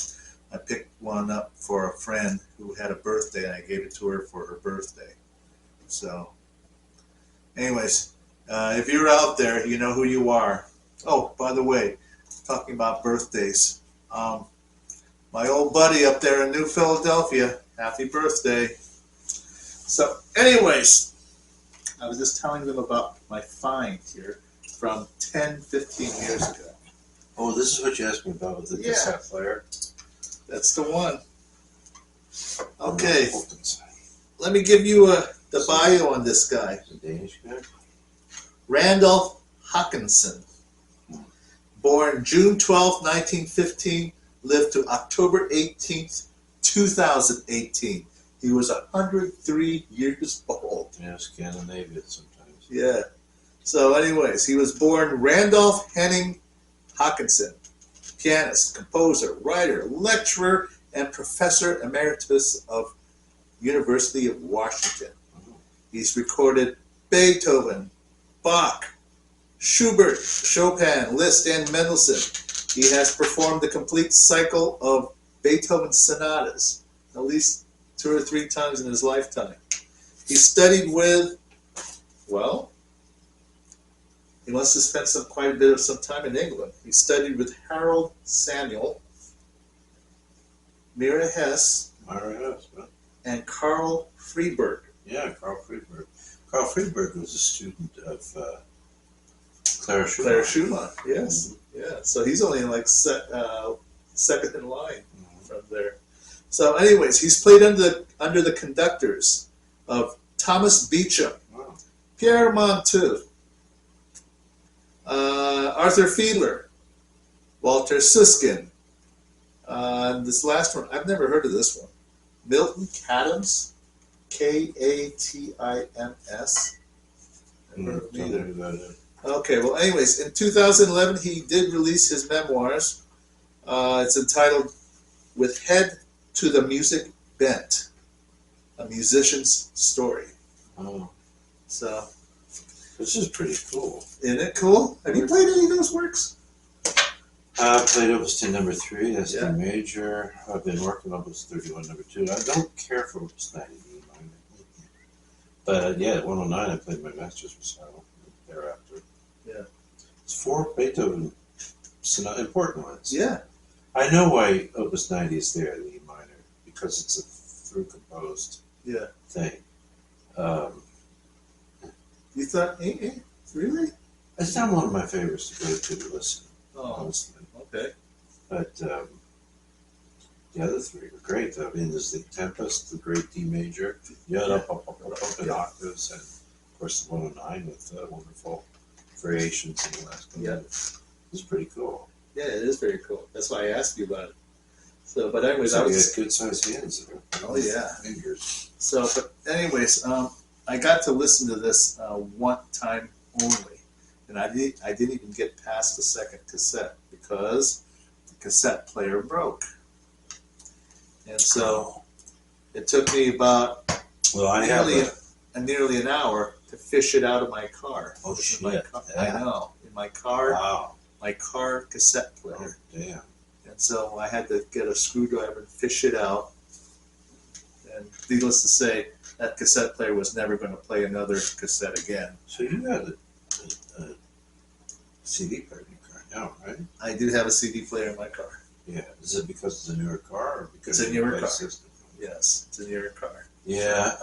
So As I told you, I don't think I can hook it up on this one, but I could do it. I think that when I did it before, I did it on the Apple computer. yeah. I have a little cassette player mechanism which hooks USB into the computer, and then you can make MP3 files, and then you can convert them onto a disc if need be. Yeah. So we're not stealing the stuff, but this way he could have a disc version, so he could listen to the whole thing. Yeah. So I'd probably make one for myself, or just leave it in the computers. But he played his last recital at 100 years old. Good for him. 100 years old, and all it had was Bach, some Beethoven, and some Chopin, and that was it. But can you imagine that? Still playing at 100 years old. You know, that reminds me, the last concert of Rubinstein did was that one in Israel. Yeah. You can hear parts of it. Oh, yeah. Didn't he be, what, 95 or 6? He had to be. Yeah. And he was He not said- that yeah. far off, like Oh, no. 92 or something. No, he wasn't. And it's a little, well, more than a little bangy. Yeah. And it's got a few boo-boos here. Yeah. But Yes. it's like old soldier going out, damn it. I'm going out in the hail of bullets. With all guns fired. Yeah, all guns fired. Yeah. He beats the shit out of the A-flat Polonaise. Yeah. But it's really quite impressive. He did the Appassionata on that concert. That's too. right. And I tell you what, my impression of it was that, I mean, he could have played anything on that program, and just the very fact he was playing made me feel proud to be a pianist. Yeah. There was something about that playing. I mean, he sat there. I mean, what it reminded me of was that, you you have a copy of that book, My Young Years, right? Yeah. He kind of looked like that. I mean, the way his whole manner and how he Sure. sits at the piano. Yeah. He had his tails, and he was very noble. He sat nobly and respectfully to the piano, and he plays like this. Yeah. And the funny thing was, I remember watching an interview with him. I don't remember who did the interview, but he said he could barely see. Yeah. I mean, he said his eyesight This was was very bad. with Robert McNeil. It could have. Okay. I think so. Yeah, he says he was barely able to see. He says he was sad about his eyesight because he couldn't read his beloved Proust. Marcel Proust. Marcel Proust. Yeah, he says his beloved Proust. He says, and just several books that he couldn't read anymore because of his eyesight. But can you imagine? He did that whole recital. One would say almost blindfolded. That's the amazing thing about it. I couldn't do that. I'd be too scared to. But anyways, this is what I wanted to bring out today. There wasn't very much information about Randolph Hawkinson, just from what I just told you, and that's pretty much all I have for you. But so supposedly, my young years, one of the highlights was having to listen to the lectures of the famous Leonard Bernstein, The Unanswered Question. It was the Harvard Lectures. Yeah. Beautiful collection. I listened to it on, 5 or 6 vinyl records, I think, from what I remember. I borrowed it from the library. Was that how you first heard it? That's how I first heard it. Oh, wow. I played it on my turntable, and I must have spent a whole Saturday just listening to it. Yeah. It was an amazing, set of lectures. Now, the only part I got lost in was the chapter where he talks about semantics in music. That was really confusing. Yeah. I totally got lost. But the very beginning, he was talking about language and music. He says, now the one thing music has, we luckily have, is we have already preset system on how sounds are produced. And so here he talks about the overtone series. And so he introduces that, and he talks about it, and he demonstrates at the piano how this series works. And the way he did it was amazing.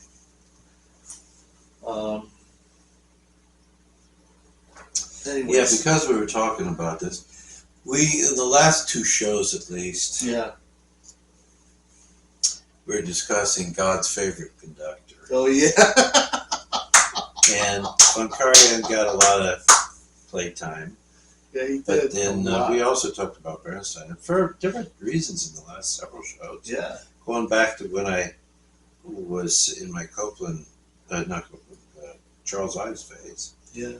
Only because I don't know, I got interested in some recordings and started listening to some of the music, and I think I heard it with my contemporary ears, and the performances were stunningly good.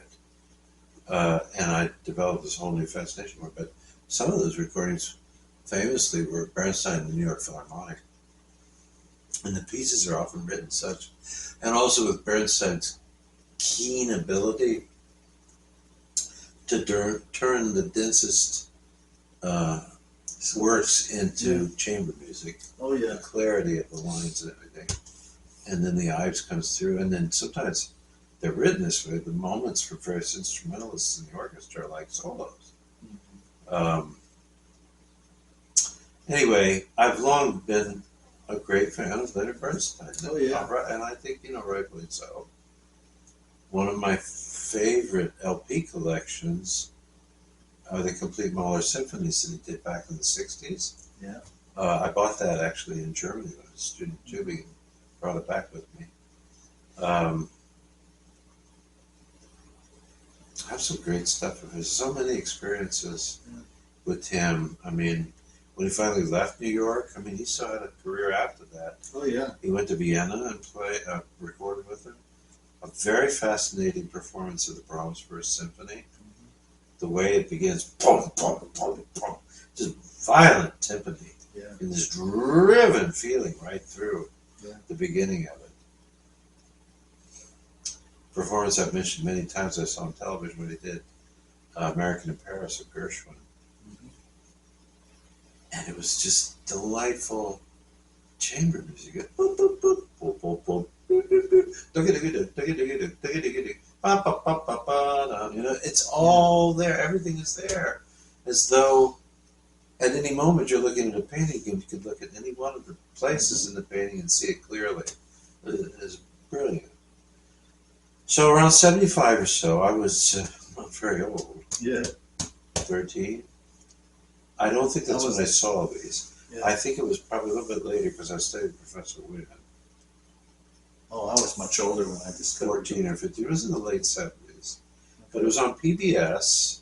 And I remember they did it for 3 weekends in a row. They did 2 lectures, because there's 6. The Charles Eliot Norton. Charles Eliot Norton, I think, was not the first president, but a very important leader in 19th century Harvard. I don't remember the time. I should have looked up some stuff up, really. But I'll put these dates or something on the show. But they have this lecture series where they invite an important international personage to come and present their thoughts on whatever subject it would happen to be. And I think it was probably 75, because this is published in 76. Yeah. Leonard Bernstein, who went to Harvard. Yeah. Bernstein is from Boston. He's one of those blue blood type of people. The family was reasonably well off, but they were Jews, and at least in the United States, now New York has been a great, more or less welcoming place for the Jews. Really a place where they could comfortably be themselves. That historically important parts of the city, which were theirs, like parts of Brooklyn, for example, and Upper Manhattan, some areas as well. Boston has always been a little waspish.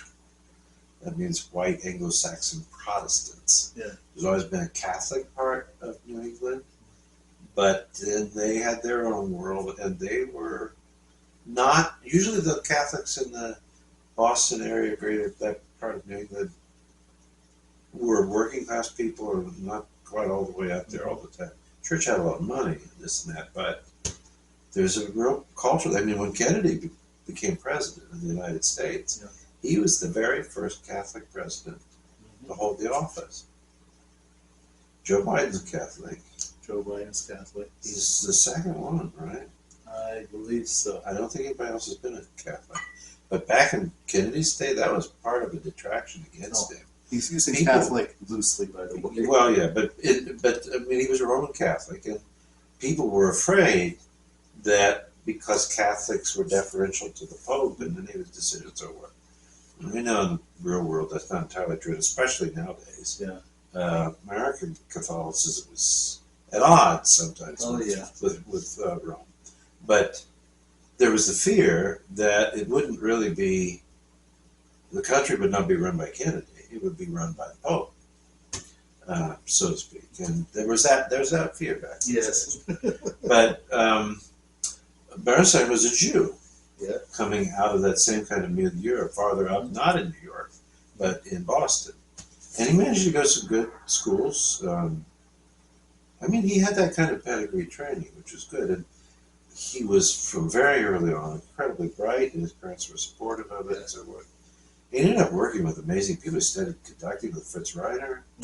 You know, I want to know what that I was remember who like. his piano teachers were, but then, of course, he was at Harvard. Let's see. You know. He studied some piano with, I believe it was Adele Marcus. Really? Yeah, very young Adele Marcus. Wow.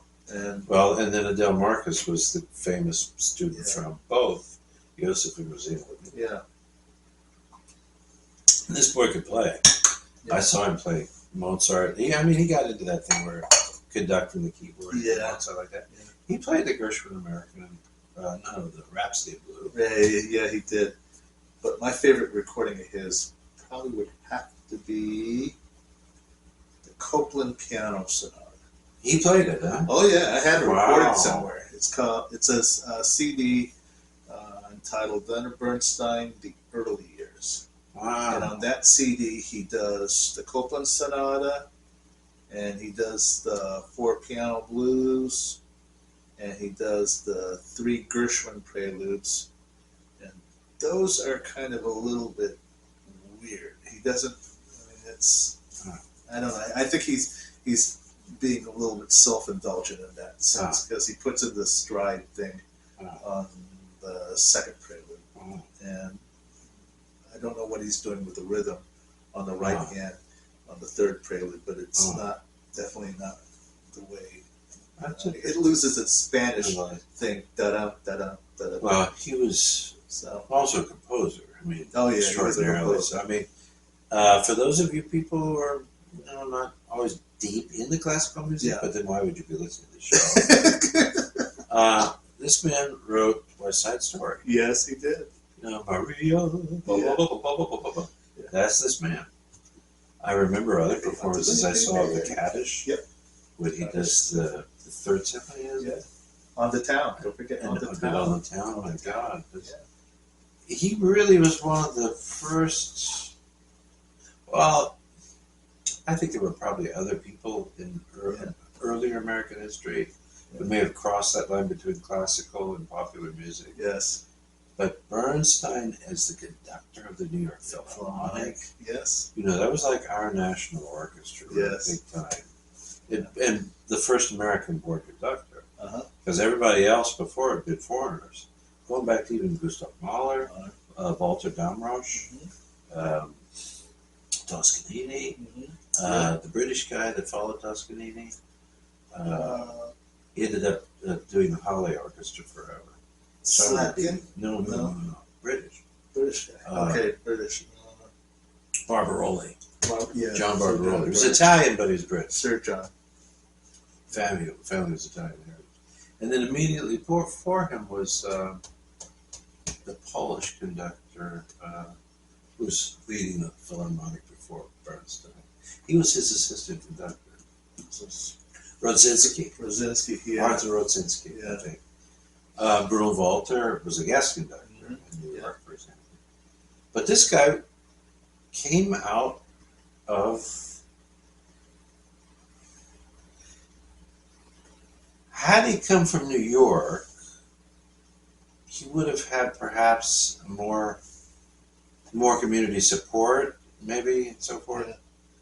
But because of where he came from and everything, it was a serious accomplishment Oh yeah, very for him to break into what he did. I mean, clearly over time the man was polymath. He was a genius. Oh yeah, just he was. extraordinary. But I watched this, and it was in the later 70s. I was still, I don't know if I had started high school yet. I started studying with the professor when I was 14, so in 76. Mm-hmm. And some of it was over my head, but I was just so, I don't know, turned on and excited about it. And a lot of what he said and talked about, Yeah. I would say I could understand quite a bit of it. Yeah. You can buy the lectures as videos. Yeah. Especially if you look at eBay, you can find a lot of options. However, they're also on YouTube for free. Yes. Several different people have loaded them up, all 6 of them. But I thought, I have a wonderful biography. Really, it was historically important. It was written by a lady, Joan somebody. Mm-hmm. And I got the book back when I was in Madison. It was rather famous because she did a lot of serious interviews with him. She had access to all his papers and everything. And the book was rather famous because it's pretty truthful about some stuff. And he's an enormously controversial and complicated man. Oh, he's a very complicated as any man. incredible genius would be. Yes. He was homosexual, but he was married for some time to Felicia Montealegre, who was Chilean, I think. Yeah, you're right. And they had 3 kids, and he was, from what his kids said, a great dad. And he had a great love affair with his wife, and was really, I think, on top of things. Yeah. He has a movie. He has a movie about it in the early part. Maestro. Early part of his life. I haven't seen it. Neither have I. And then there's some stories after his wife died of cancer, and then he was back on his own. He never married again. Went to Europe, and there was some pretty famous parties. Went to young guys and some stuff like that. Quite a bit of stuff. Yeah. But that was Bernstein. That's who he was. God loved him, But I finally found the book, and I got this actually pretty cheap. I think it was, $10, no. Probably, yeah. I got a paperback version of it. Yes.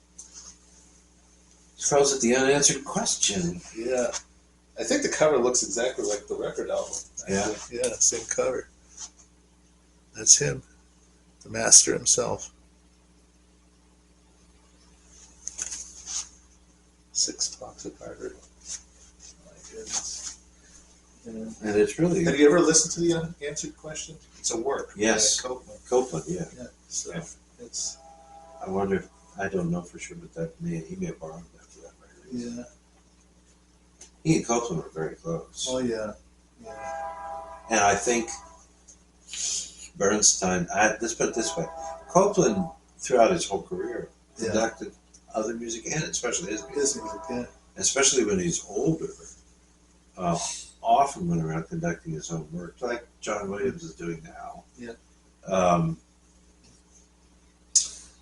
But to be honest, I like Bernstein's interpretation. Exactly. I don't think Way anyone better. comes close to being able to conduct it. I have some of those Columbia historic recordings, the El Salon Mexico, Yeah. and what's the one that makes me cry so much? I love Appalachian Spring. Appalachian Spring and some things like that. One of my favorite ones is the Symphony No. 3 Of Copeland. of Copeland. Huh? There's the last movement is the theme and variations on the Fanfare of the Common Man. Yes. That one is gorgeous. I mean, just when you couldn't think about, you think that the Fanfare for the Common Man just needs to be the fanfare, and that's it. But obviously, he must have really liked the work. to come up with a whole theme and variations on that theme. Beautiful work. I don't think Bernstein would be my go-to. I mean, come on, he conducted everything. He had to. It was a major orchestra. Well, Seiji Ozawa is another one. I love Seiji Ozawa. He was great. He had the benefit of studying with both von Karajan and Bernstein. Oh, He started out with von Karajan, and then he came over to the United States and ended up with Bernstein. He was so generous for this performance. I used to love him. Generous.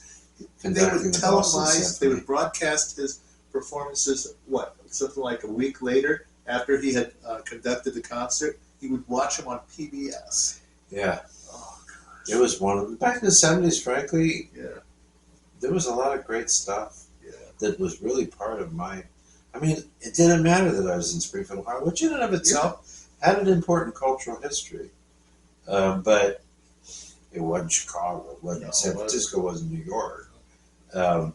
But you could get access to that through PBS, thank God. Yeah. And yeah, I look forward to that. You got, my God, I heard the St. John and the St. Matthew Passions of Bach perform with Peter Schreier and all the kind of, it was probably Helmut Rilling and all the kind of people, German people doing them. Each year I did that, I heard the Mass in B minor on TV. Yeah. I mean, big stuff. And then there was, I remember one week, the first week was Tosca with Pavarotti. Oh, gosh. And there was, the prison scene at the end. Yeah. E Luceva Misteriously. It just brought me to tears. It was so beautiful. No, the first week was with Placido Domingo. Ooh. And I don't remember who his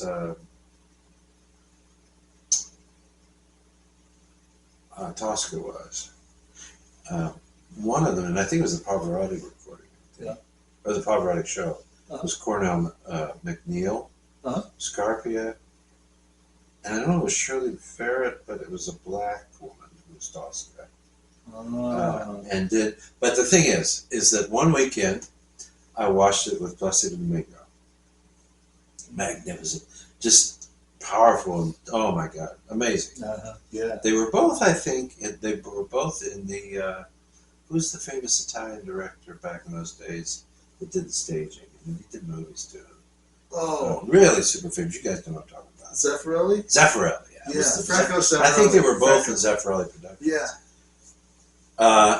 But then the next week, I think it was Pavarotti. Yeah. And I learned two things in the 2 weekends. Yeah. Domingo is the actor. Yes. Wow, amazing actor. Plus the boy could sing. Yes. On the other hand, Pavarotti. if you just close your eyes and listen to the voice, Yeah. Pavarotti. I mean, in my mind too, and I thought that they were pretty great. He was very gracious about it. Yeah. When they did the three tenor things. Oh, yeah.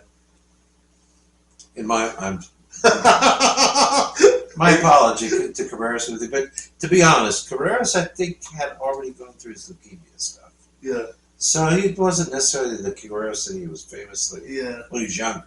Yeah. I think the cancer changed him somehow. Yeah. My feeling was, no, there's three tenors. There's two tenors in the other guy. Yeah. And then in some ways, when it really just came down to singing, no, there's just one tenor. Oh, God. I remember I had a conversation a few months ago with Alessandro, my Italian conductor friend, Siciliani. Yeah. And we were sharing famous performances with each other. And we were doing Pavarotti. And he conducted Pavarotti and stuff. Some good stories about it. Oh, God. Funny one. Kind of morose, but funny. But we just both ended up just breaking into tears at some point. I don't remember what the piece was, but he was singing, and I said, Maestro, I said, I miss him so much. And he just burst into tears.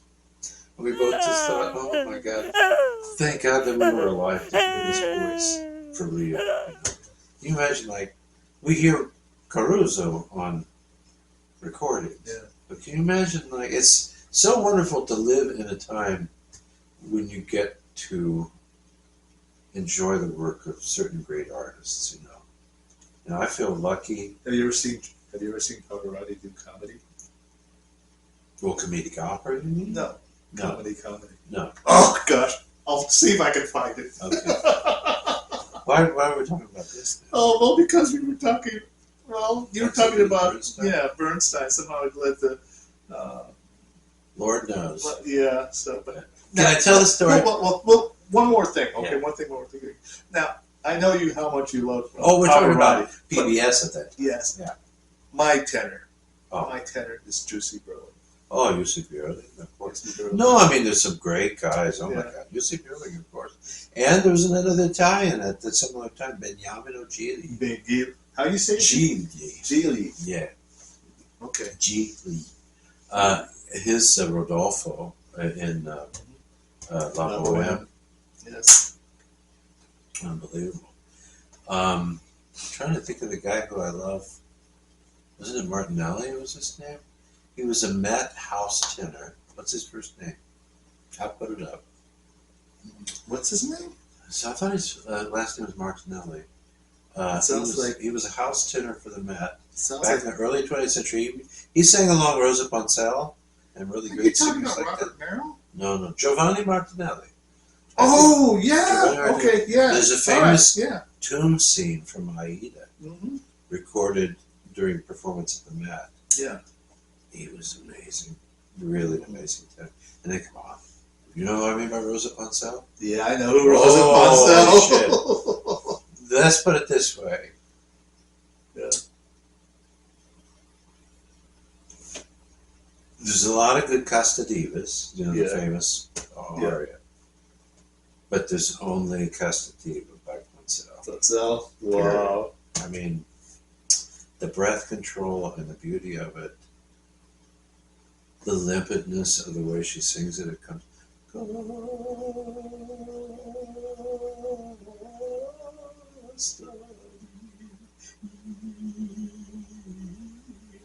I mean, one breath and it just floats. And I had to take a breath in the middle of it. It's just, oh my God. Just, I mean, human beings are incredible. Yeah. I think about some of the work that Gene Kelly did, and some of the really amazing effects that Fred Astaire did. Now, Fred with Ginger, yes, but then after that, he did a lot of shows himself. Yeah. And there's the famous one where he dances around the room. Yeah. They did the camera to do that, right? Yeah. They turned the camera around, but still. Yeah. And then there's some amazing stuff. There's one colorized film. I think they turned the room, didn't they? Did they turn the room? I think they turned the room. So, because he had to go on the wall, and, yeah. and the camera was attached to it. Oh, is that how it did it? Yeah. Yeah, the whole thing had to turn. So, but that still means he had to adjust himself to what was going to be the floor at the moment. Yeah. Whether it was the ceiling or the wall or the Yeah. floor. And there's another one that he does where it's a colorized one. Yeah. I don't remember, but there's a comedic guy Mm-hmm. who's dancing with him. And he's very clearly like a vaudeville comedic guy. Yeah. Like the rubber guy, the Jack, what's his name, who plays the Scarecrow in The Wizard of Oz. Mm-hmm. Yeah. And they're dancing together, and this guy does these kind of goofy things where he falls on the chair and then it tips over. Yeah. Different things. You know what that's what Yeah, I'm Singing talking in the Rain. about? Is that it? Yeah, there's a scene. Fred Astaire? Yeah, I don't think he was in that. It was Gene Kelly. So it's Gene Kelly and that guy. Yeah, it was. Oh, that makes sense because it's color. Yeah. Because a lot of what Fred Astaire did until very late in his career was in black and white. Yeah, it was to Be a Clown number. Yeah. I think. Oh. So, yeah. And then the whole ballet at the end of American in Paris. Yeah. That Gene Kelly choreographed. Yeah. It's perfect. It's just, and it's so beautiful and so amazing. But does it still have to do with Bernstein? Or PBS and stuff in the 70s? Hey, West Side Story. Yeah. I mean, the very fact that he composed West Side Story, and I can't remember the name of the choreographer for the movie, but that had a complete influence. I mean, He did Candide Rumble too, scenes, didn't he? Candide as well. The Voltaire story, and then on the waterfront, or was it? On the water. On the he town. did- on the town. On the town. Yeah. No, one other friend is someone else. Anyway, Okay. Anyways, it got is some more? 2:05. I think I'm going to cut all that Which one? piano stuff at the beginning. Oh, the ultimate, No, the piano wax and taking care of it. Oh, that. Oh, yeah. I could probably cut 10 minutes out of it. Yeah. Okay. Talking. Okay. Well. We got time for a little bit more, we think. Because I'm going to do a little bit of editing. You're not going to know what you missed anyway. Yeah. Anyway. Some of the greatest movies, parts of it were left on the cutting room floor. Yes. And there's not going to be any like the extended original director's cut versions No. of these shows. Absolutely not. So, okay. Like with Peter Jackson. I'm sorry? Peter Jackson. Peter Jackson. There, I have his last revisions of the Ring, and not the Ring. What's it called? Lord of the Rings? Lord of the Rings. Yeah. And the whole Hobbit trilogy. The whole. Wow. But the way that he wanted the Lord of the Rings to be, and even they went back and got the costumes, the people, and everything, and added some scenes Yeah. in the story that he thought needed to be in there. So I mean, the Lord of the Rings, well, the Hobbit ones too, but the Lord of the Rings, they're like Wagner operas now. Oh, absolutely. They're like 5 hours long and stuff like that. And you can't make a movie usually. The commercial that go into the theaters is 5 hours long. Yeah. What's the last one called? The last one is that called The Return of the King? Return of the King. Yeah. That reminds me of Wagner opera. The story goes on for 5 hours. That's when Gandalf comes back as the White Wizard, right? Yeah. He brings up the whole cavalry with him. Yeah. Pretty much. Yeah. And it is amazing, and it's worth it. It's worth it. A couple potty breaks, get out and get another snack or something, stuff like that. But it's definitely worth it. But that's never going to happen with our shows. No, not 5 hours. We're not Peter Jackson. We're not. We're not Wagner either. We're guys that are in that scratchy part of the iceberg, right? Yeah. Yeah. Okay, what else you got? What else we got? Well, We're still doing thrift stuff? Isn't it unless you have some more. No, I'm done. Oh, you're done? Okay. Well, do you remember the 80s? Yeah. You do? Yeah, I was in school. Okay. I was in Burton and Madison. How much do you remember about the pop culture? Yeah, I was, it was there. Okay, all right. For some of you youngins who weren't born yet, okay, I'm talking about the 80s. Okay, you might want to do some reading about it. Was the 80s the whole saxophone time with that famous David, what's his name, Sanborn? David Sanborn. That was the 80s, right? That was very 80s. Yeah. David Sanborn. And who was the trumpet guy? It was also Kenny G. Kenny G. Who's the guy that played trumpet for the Johnny Carson show? Doc Severinsen. Doc Severinsen. Doc Severinsen. Or Mangione with the beard. Chuck Mangione. That was the 80s. He was more like mid-late 70s. Was he? Yeah, because there was a sort of he was there during the hustle and, and Fly Robin Fly from the Connection. But I'm talking the 80s. A lot of hair products. Yes. Men and women. Oh, yeah. And, a lot of, like, floofy, fluffy hair. Oh, yeah. Was that the shoulder pad period for ladies? Yes, it was. The shoulder. Boy, you remember this stuff. Oh, yeah. Oh, my gosh, you remember this stuff. Oh, my gosh. So anyways, you're talking, all right, music-wise, pop music. The ones who ruled the radio pretty much was Michael Jackson. Let's see who else. Michael Jackson was a Hall and genius. Oates. Let's see who else was there. Huey Lewis and the News. He may have. Madonna. There was a real, yeah. So these guys pretty much ruled the radio. But Cher was around for decades. So, whoops. Don't want to. I'm sorry, we're not cutting on Cher at all. Yeah. She really was a genius. I thought she was great. But anyways, what did it mean for classical music? How old is it? Which one? Cher. I don't know. She's still alive. Yeah, she's still alive. I mean, What? She was a married woman back in the 70s when I was a kid. Yeah, I know. She was married to Sonny Bono. 50 years ago. Yeah, So she's in her 80s now? probably. Wow.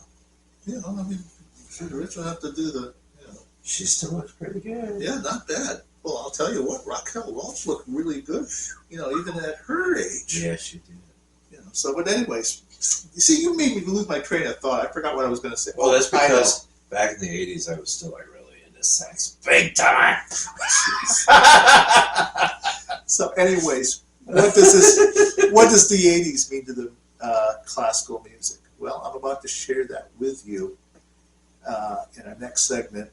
Uh-oh. PSI at the movies. Oh, the movies! So, wait till you see what I have for you today. Get my notes ready. How you guys doing? We're okay.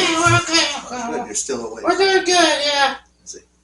Yeah, we're doing good. Are we there yet? Yeah, we're good. Yes. Oh, very good. Oh, welcome back. All right. This is PSI at the movies. Oh, there's that smell again.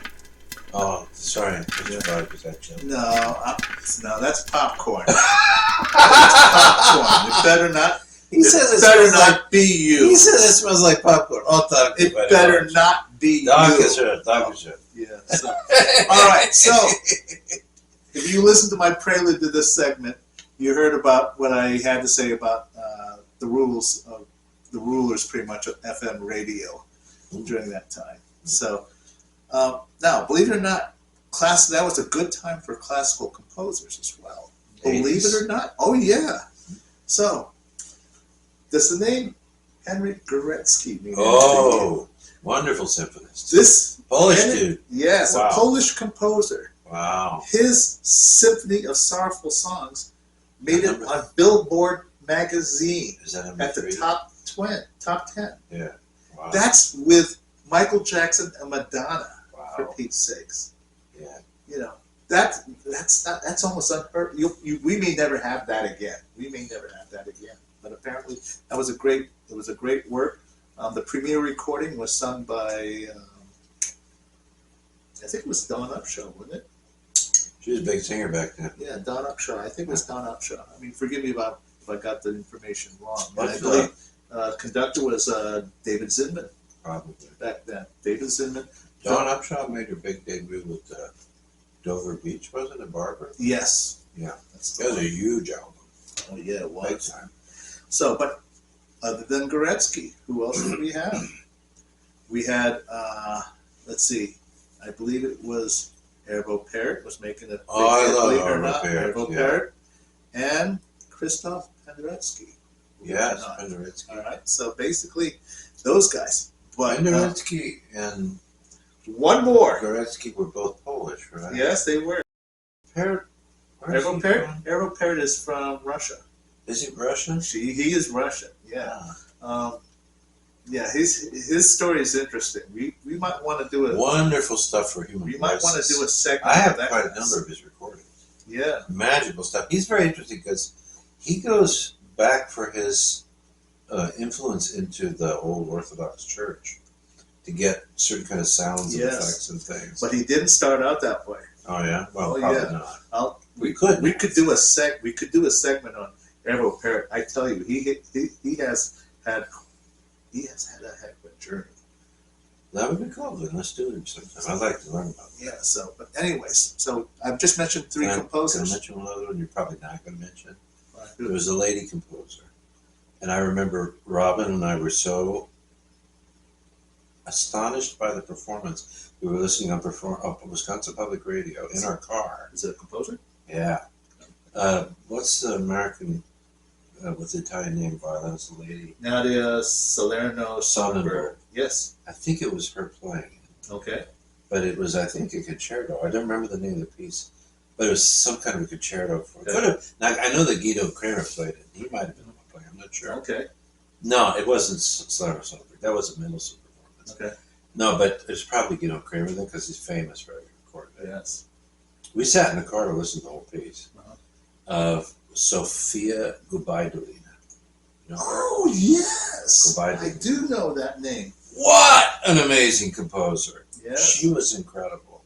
She came out I'm in pretty the sure 80s. she's dead.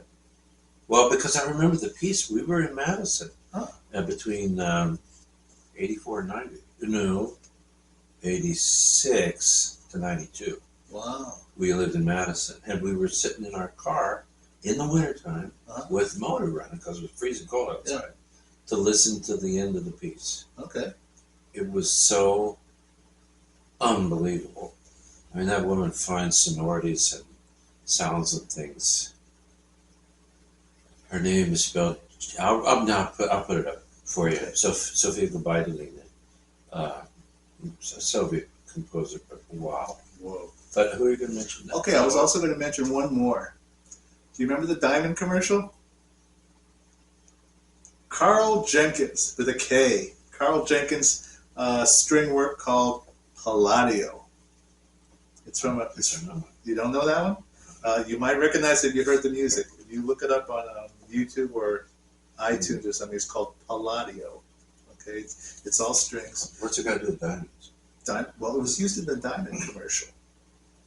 You mean about diamonds? Yeah, it was a commercial about diamonds, and this music was being played in on the soundtrack, and people went nuts for it. That as well could have been a top 10, I think. It starts out with cello, boom, boom, boom, boom, and then the violins come in, da da da da, da da da da, da da da da, da da da da, da da da da, da da da da, da da da da da da da da. So I'm not going to look it up and play it because he may well be alive and it may be very copyrighted. yes, it might very well be. I'm not going to play it. You're talking 80s. So, what does this all have to do with classical music in the 80s? Well, as I said before, this is PSI at the movies, and I introduce to you, an 80s film called Aria. Do you remember this movie from the 80s? Yeah, I think I do. It came out in 1988. Let me show the fans. That's not a Ken Russell film, is it? Well, no, not exactly. However, he had some influence in this. For all you musicians out there, especially you pianists, this is basically an art film. It is a compilation of what I call sort of, I don't know, how would you describe it? It's sort of like, it's like a 1980s version of silent films accompanied by classical music, mainly opera. This movie has several directors for this for the different compilations. Directed by Robert Altman, Bruce Beresford, Bill Bryden, Jean-Luc Godard. You recognize the name of Jean-Luc Godard? Sure. Yeah. Remember that one? Yeah. He did The Accompanist, the movie. Oh, yeah, that's he right. directed. Derek Jarman, Frank Rodham, Nicholas Roeg, Ken Russell. He's one of the directors in this movie. Yeah. Charles Sturridge and Julian Temple. Oh, is this movie actually several different scenes that are It put is. together? Several stories. Oh, I remember that. This movie stars headliners of this movie. Top billing here. Teresa Russell, Buck Henry, Beverly D'Angelo, John Hurt, Anita Morris, who was making quite a big splash during that time period. Beverly D'Angelo and John Hurt were big actors. Oh yeah, they're very big actors. And guess who's making her screen debut in this movie? Bridget Fonda. No way. Yes, she makes her film, and In she's the 80s. Huh? in the 80s, and she's in the final. She was in the final skit in this film. So it's quite. Is it the final skit?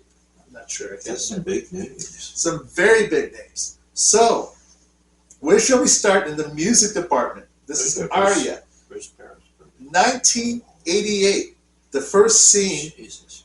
let's see, is accompanied with Un ballo in Maschera? Mascara. Maschera. The Masked Ball of Verdi. Yeah, by Verdi. Who are the singers in this one?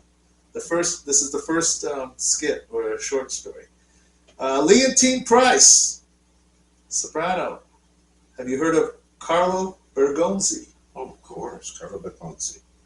Robert Merrill. Ooh, big time. Yes. Shirley Barrett. Shirley Barrett, yeah. There. And Reri Grist. Who? Reri. know who that is. R-E-R-I. Last name Grist. G-R-I-S-T. But he's with the rest of us. Yeah, he's been singing with him, so he or she's in good company. Who was the orchestra and conductor? RCA Italiana Opera Orchestra and Chorus. Wow. Conducted by the incomparable Eric Reinsdorf. You know, he was a really important director back in those days and before that, and very quietly, really famous opera conductor. Yeah. He came from Austria. He brought with him that kind of tradition. Wow. He's very associated with American orchestras back in the 50s, 60s, 70s, 80s. But early on, he was actually quite renowned for his opera conducting. Okay, the next skit is, I think this is an aria, I'm not sure. La Vergine degli Angeli? Yeah. From La Forza del Destino. Yeah, this is the Virgin of the Angels. Okay. And once again, Leontine's Price voice graces this scene as well, along with the RCA Opera and Chorus, Opera Orchestra and Chorus. Mm-hmm. But this time it is conducted by Thomas Shippers. Ooh, Thomas Shippers. He was a director, very famous, younger director. He died early-ish from cancer, I think, or something. But he was the director of the Cincinnati Symphony Orchestra. He was. Yeah. Wow. Thomas Shippers was down there. And he was considered, I mean, Cincinnati with him directing was considered quite a show back in those days. Wow. Okay, so the next scene is Armide by composer Jean-Baptiste Lully. Yeah, it's a great opera. And Armide. Armide? Armide. Okay. Mm-hmm. The singers here. Wow. Zeger van der Steen. I don't know what that is. This is earlier Baroque music, so that people might be a little unknown. Okay. Rachel Yakar. Y-A-K-A-R. Mm-hmm. Daniela Borst. B-O-R-S-T. I don't know. Don't know? Okay. And the ensemble, orchestra, whoever, is the Ensemble Vocal et Instrumental de la Chapelle Royale. Mm-hmm. Yeah, the choir and orchestra of the Royal Chapel. Some early performance group of it. French. Okay. This is conducted by, I've never heard of this conductor, Philippe Hervega. Here, you look at it. It's right there. I think I know his name. Philippe Yeah, Hervega. Hervega? Philippe Hervega. Could be either French like that or it could be German. Okay. Hervega. Good for him. I love it's Armide. It's a wonderful opera. And some great music too. Wow. Okay. The next. Lully was a kick-ass composer. He It was really good stuff. Wow. I think I might have some of this stuff. All right. Anyways, the next skit is accompanied by Rigoletto. Excerpts from Rigoletto. Mm-hmm. The singers: Robert Merrill, Anna Moffo, Oh, and Alfredo Kraus. oh my God. Once again, they are accompanied by the RCA Italiana Orchestra and Chorus. Mm-hmm. This one's conducted by George Solti. Schulte, wow. Solti, yes. Wow. Okay, continue on. This is a fairly long film. Were all these things made that late in the 80s? Yeah. Was Robert Merrill still? Well, it could have been recording. They could have used a soundtrack. Yeah. You know, I mean, record. You know. Oh, because maybe the people acting are not the actual singers. No, they are not singers. Because They're just, like I said, it's like a silent film. Anna Moffo, Robert Merrill, Alfredo Kraus, that big time was the 50s and the 60s. Yeah. Maybe the early 70s. I forget. Kraus was around for a while, but Anna Moffo didn't sing that long. She was famous, though. I remember she came out of the Curtis Institute. Wow. And she sang with Eugene Ormandy in the auditorium. And when she was singing, people noticed he closed his eyes, and for the rest of her audition, wouldn't open his eyes, Wow. just to listen to her. And they asked him famously why he did that. And he said, because anyone that beautiful can't possibly sing that beautifully. And he said, I was too distracted by looking at her to listen, so that's why I closed my eyes. Anna Moffo? She was gorgeous. Oh my gosh. Anna Moffo, did you look at pictures of her, black and white photos, the hair and everything? She was a younger, and honestly, I think, well, let's put it this way, not to be fair. Maria Callas was quite famous, Oh yeah. beautiful, lovely lady and everything, but she was of course American, of Greek extract. Yes. But she had the nose and did up the eyes and the cheekbones and the sharp chin. She had very sharp, potentially very scary looking features if she wanted them to be. Anna Moffo was like an operatic Bridget Bardot. Wow. Except she's brunette. Yeah. She was gorgeous. Absolutely gorgeous. But famously, yeah. And she went on immediately. Boom, just like that. She got picked up to sing the Philadelphia Orchestra. They went up to the Metropolitan Opera. Wow. I think she did some European singing, but yeah, famously, Ormandy said, I had to close my eyes because no one that beautiful can sing that beautifully. And then Alfredo Kraus was one of the great character tenors. I mean, particularly because he was from Germany. Yeah. And did a lot of, actually, the tradition, especially in Germany, was to do foreign operas in German. Yeah. So I've seen performances of the Italian repertoire done in German. He did that, but then of course he sang internationally. And how should one put it? He was a wonderful actor. It was a very colorful voice, an emotionally imbued voice. It was not a Pavarotti voice, but it was still a wonderful voice. Yeah. And then of course Robert Merrill was one of the great baritones of the 20th century. So you can imagine that. Wow. Shall we go on? Yeah, I'm sorry. Okay, that's all right. Way back. So the next segment of this movie, the lute song from Die Tote Stadt by Eric Wolfgang Korngold. Korngold. Tote Stadt is one of the most beautiful operas. He was an interesting composer. He was also Austrian Jew, had to leave because of World War II. Yeah. Came over and he ended up in Hollywood, which is part of the problem with him getting accepted because he wrote a lot of Hollywood movies. Yeah. But he'd also written a violin concerto, which Heifetz recorded. Yes. And then there's the famous Tote Stadt, the Dead City. It's got some gorgeous music in it. And it's an interesting work because, in a way, what it's discussing, not that it was intentionally historically drawn, no, I don't know. But it's talking about kind of like the fall of the gods, the fall of civilization or something like that. Like Wagner's Ring in a way, especially with the beginning of it. And it's this sense of decay and moral depravity and everything that World War I really shocked Europe into. Yeah. I mean, there was the Belle Epoque, then there was World War I, then there was reality. Yeah. Because in the 20s, it was all about sex and alcohol and booze, living for the moment, things like that. That lasted about 9 years. And then the stock market crashed, boom. Yeah.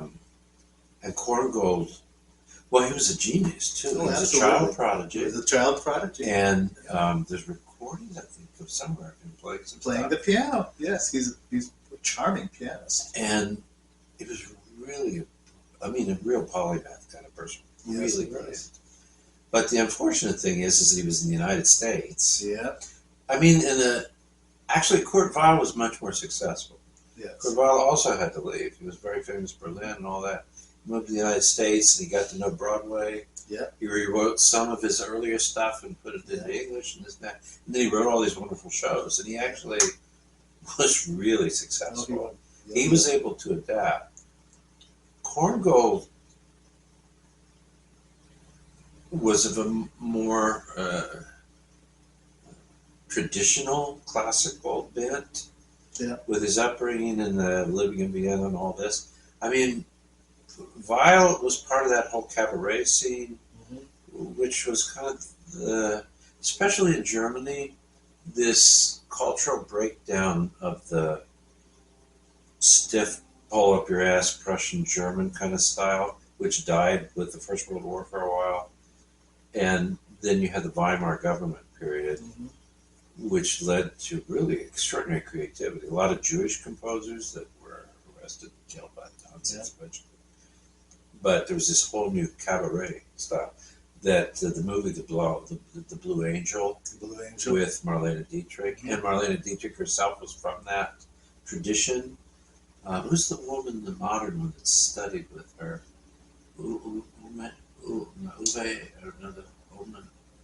She's a tall German lady who sings of that kind of. Oh, I know who you're talking about. No, she studied with Weil's wife.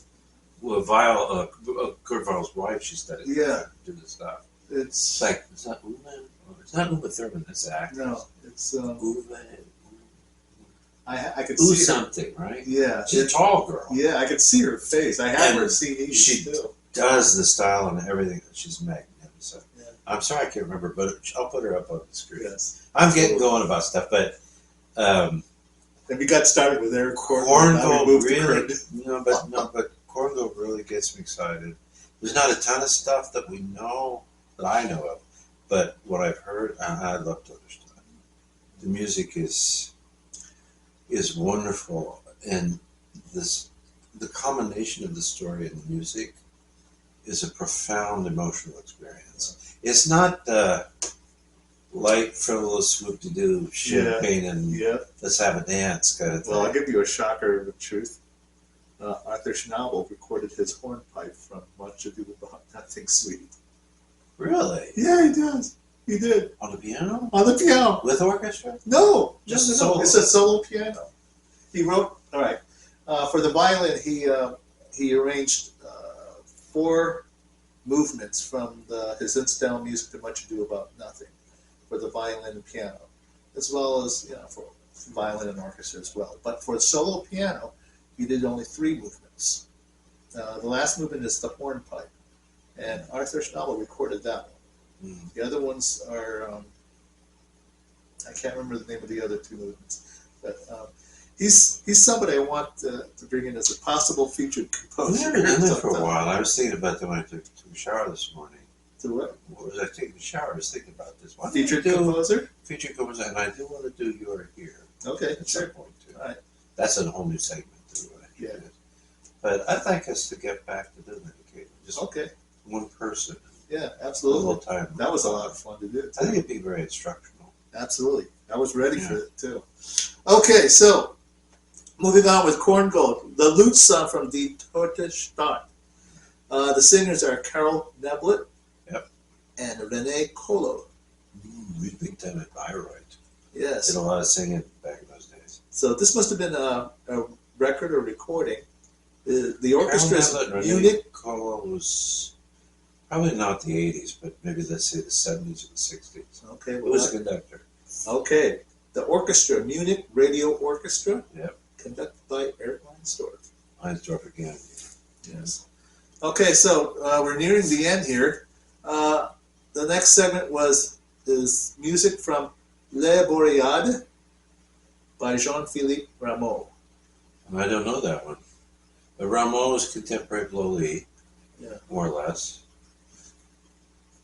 So, anyways, the singers are Jennifer Smith, Anne-Marie Rodet, R-O-D-D-E, and Philip Langridge. No. This is all going to be because this French 18th century opera school is invariably historically performed stuff. And this, even to this very day, the French now have, if you're in Europe or you can get Arte TV, you see a lot of French productions, and they're doing a lot of Baroque opera from the great days of Louis XIV. And there's some amazing singers that have careers built on that repertoire alone. And the virtuosity that was required was amazing. Because sometimes those roles were done by castrati. Basically men who had been emasculated when they were boys and then trained to sing. So they had the physique of a man, but the range of a soprano. Yes. Yeah. So they are accompanied by the Monteverdi Choir Mm-hmm. and the English Baroque soloists. John Elliott Gardner, probably. It is John Elliott Gardner. So this is likely to be a contemporary performance. Yeah. Because John Elliott Gardner was from the 70s, maybe. Yeah. And Malcolm Bilson did the complete Mozart piano concertos with John Elliott. Elliott Gardner. Yeah. Yeah. I have them. Wow. Yeah. So the last scene is the Liebestodt. Oh, the Liebestodt. Liebestodt. This is from Tristan and Isolde. Yes, Wagner. Yeah. And they are graced with Leontine Price. Ooh. Again. They are accompanied by Philharmonia Orchestra. Yeah. Conducted by Henry Lewis. I know Henry Lewis's name because I've of never that. heard of him. He was an important conductor in England during those days. This would have been the 60s. Yeah. With Leontine Surprise.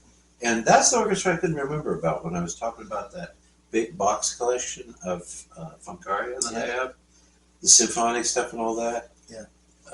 When he managed to get free to conduct again after the denazification period, he was brought to England by Walter Lega, I think, as was, I think married her, right? Walter Lega married, I thought. He was a great English producer, and he married Elizabeth Schwarzkopf. He did. I'm pretty sure that's how it happened. And he brought her over to England, and that's where those famous TV things you can see with Gerald Moore accompanying Oh, her yeah. are on YouTube. It's because Wow. Walter Lega also was responsible for bringing Herbert von Karajan to England. Wow. There was a strong move. We realized that when the Ruskies had moved in, and they got to Berlin before we did, and then Berlin was divided up into 4 sectors. Uh-huh. For a while, so was Vienna.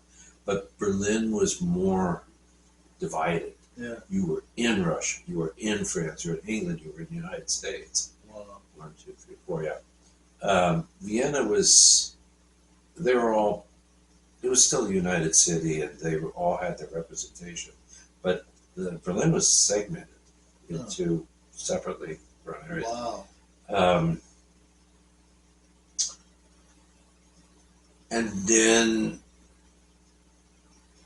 it became clear, well, I think they probably did it on purpose. They were concerned that to avoid any return of Germany as too powerful or this or that.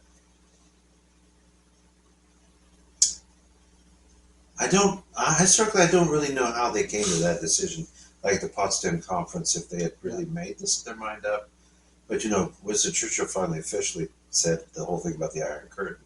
There's an Iron Curtain that's descended on Europe, and it was the border that the Soviet Union established in the middle of Germany and then cut its way and took the rest of Eastern Europe.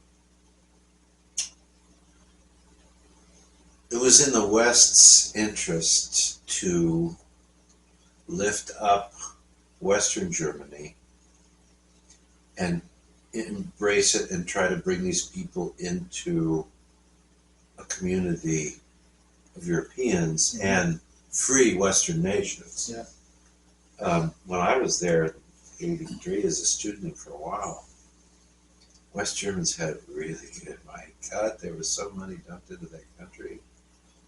And the arts that were available there, they had money for education, they had money for vacations, they had it was the most beautifully socialized welfare kind of state in the world. And it's because it was on the border with the Soviet Union. Mm-hmm. And we had to win. We had to be better. And when I was in West Berlin versus East Berlin, remember on Fürstendamm? Yeah. And the big stretch where the big cafe is and all that famously. Berlin Philharmonic building there, the new one that was built when Fukarayan was there. It was a jewel in the middle of, communist stank. Yeah. So I think the reason that they let Furtwängler go after a couple of years Well, no, it was longer than that. I think he had to leave 46 and he came back in 52 and lived 2 more years and conducted. Did the famous Ring in La Scala. And Knappensbusch had to wait a while. I'm not sure when Von Karajan got free, but he went to England. And it was the Philharmonia Orchestra that he became associated with. And a lot of those recordings of those 2 boxes I have, I think there is maybe Decca, I'm not sure, it's an English label, right? Yeah. Because it's not Brilliant Classics, it's like a real... Or Decca? I think it's Decca. Okay. I think. You guys let me know or I'll put the real answer up, but there's a big box, there's like 80 CDs in each one. One is symphonic repertoire with concerti and stuff. Yeah. And then the other one is operatic and choral and things like that.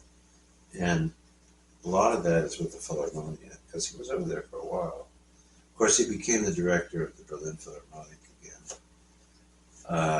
Probably sometime in the 50s, wasn't it, as well. Celibidache was the interim director from the end of the war for about 6 years. And he was mortally wounded that they didn't... Celibidache? What I mean by that is spiritually wounded. Oh. That they didn't give him the orchestra, or they didn't continue with him. So there's a really wonderful video of him when he goes back as Celibidache, from Munich, the big guy. And he makes some jokes, some slightly cutting humor sometimes, where he goes back and he directs the Berlin Philharmonic. And he knows them from, back in time. I've got recordings of his, those long box things, where when he's performing with Berlin, it's during that time, post-war, when he works with them. You should see it if you can. This video of Celibidache directed the Berlin Philharmonic. I don't remember what the music is, but he really puts them to task, too, because he wants certain things like he wants. Yeah. And he'll say, I know that this is the sound you make, this is the way you play it, but we're not going to do it like that.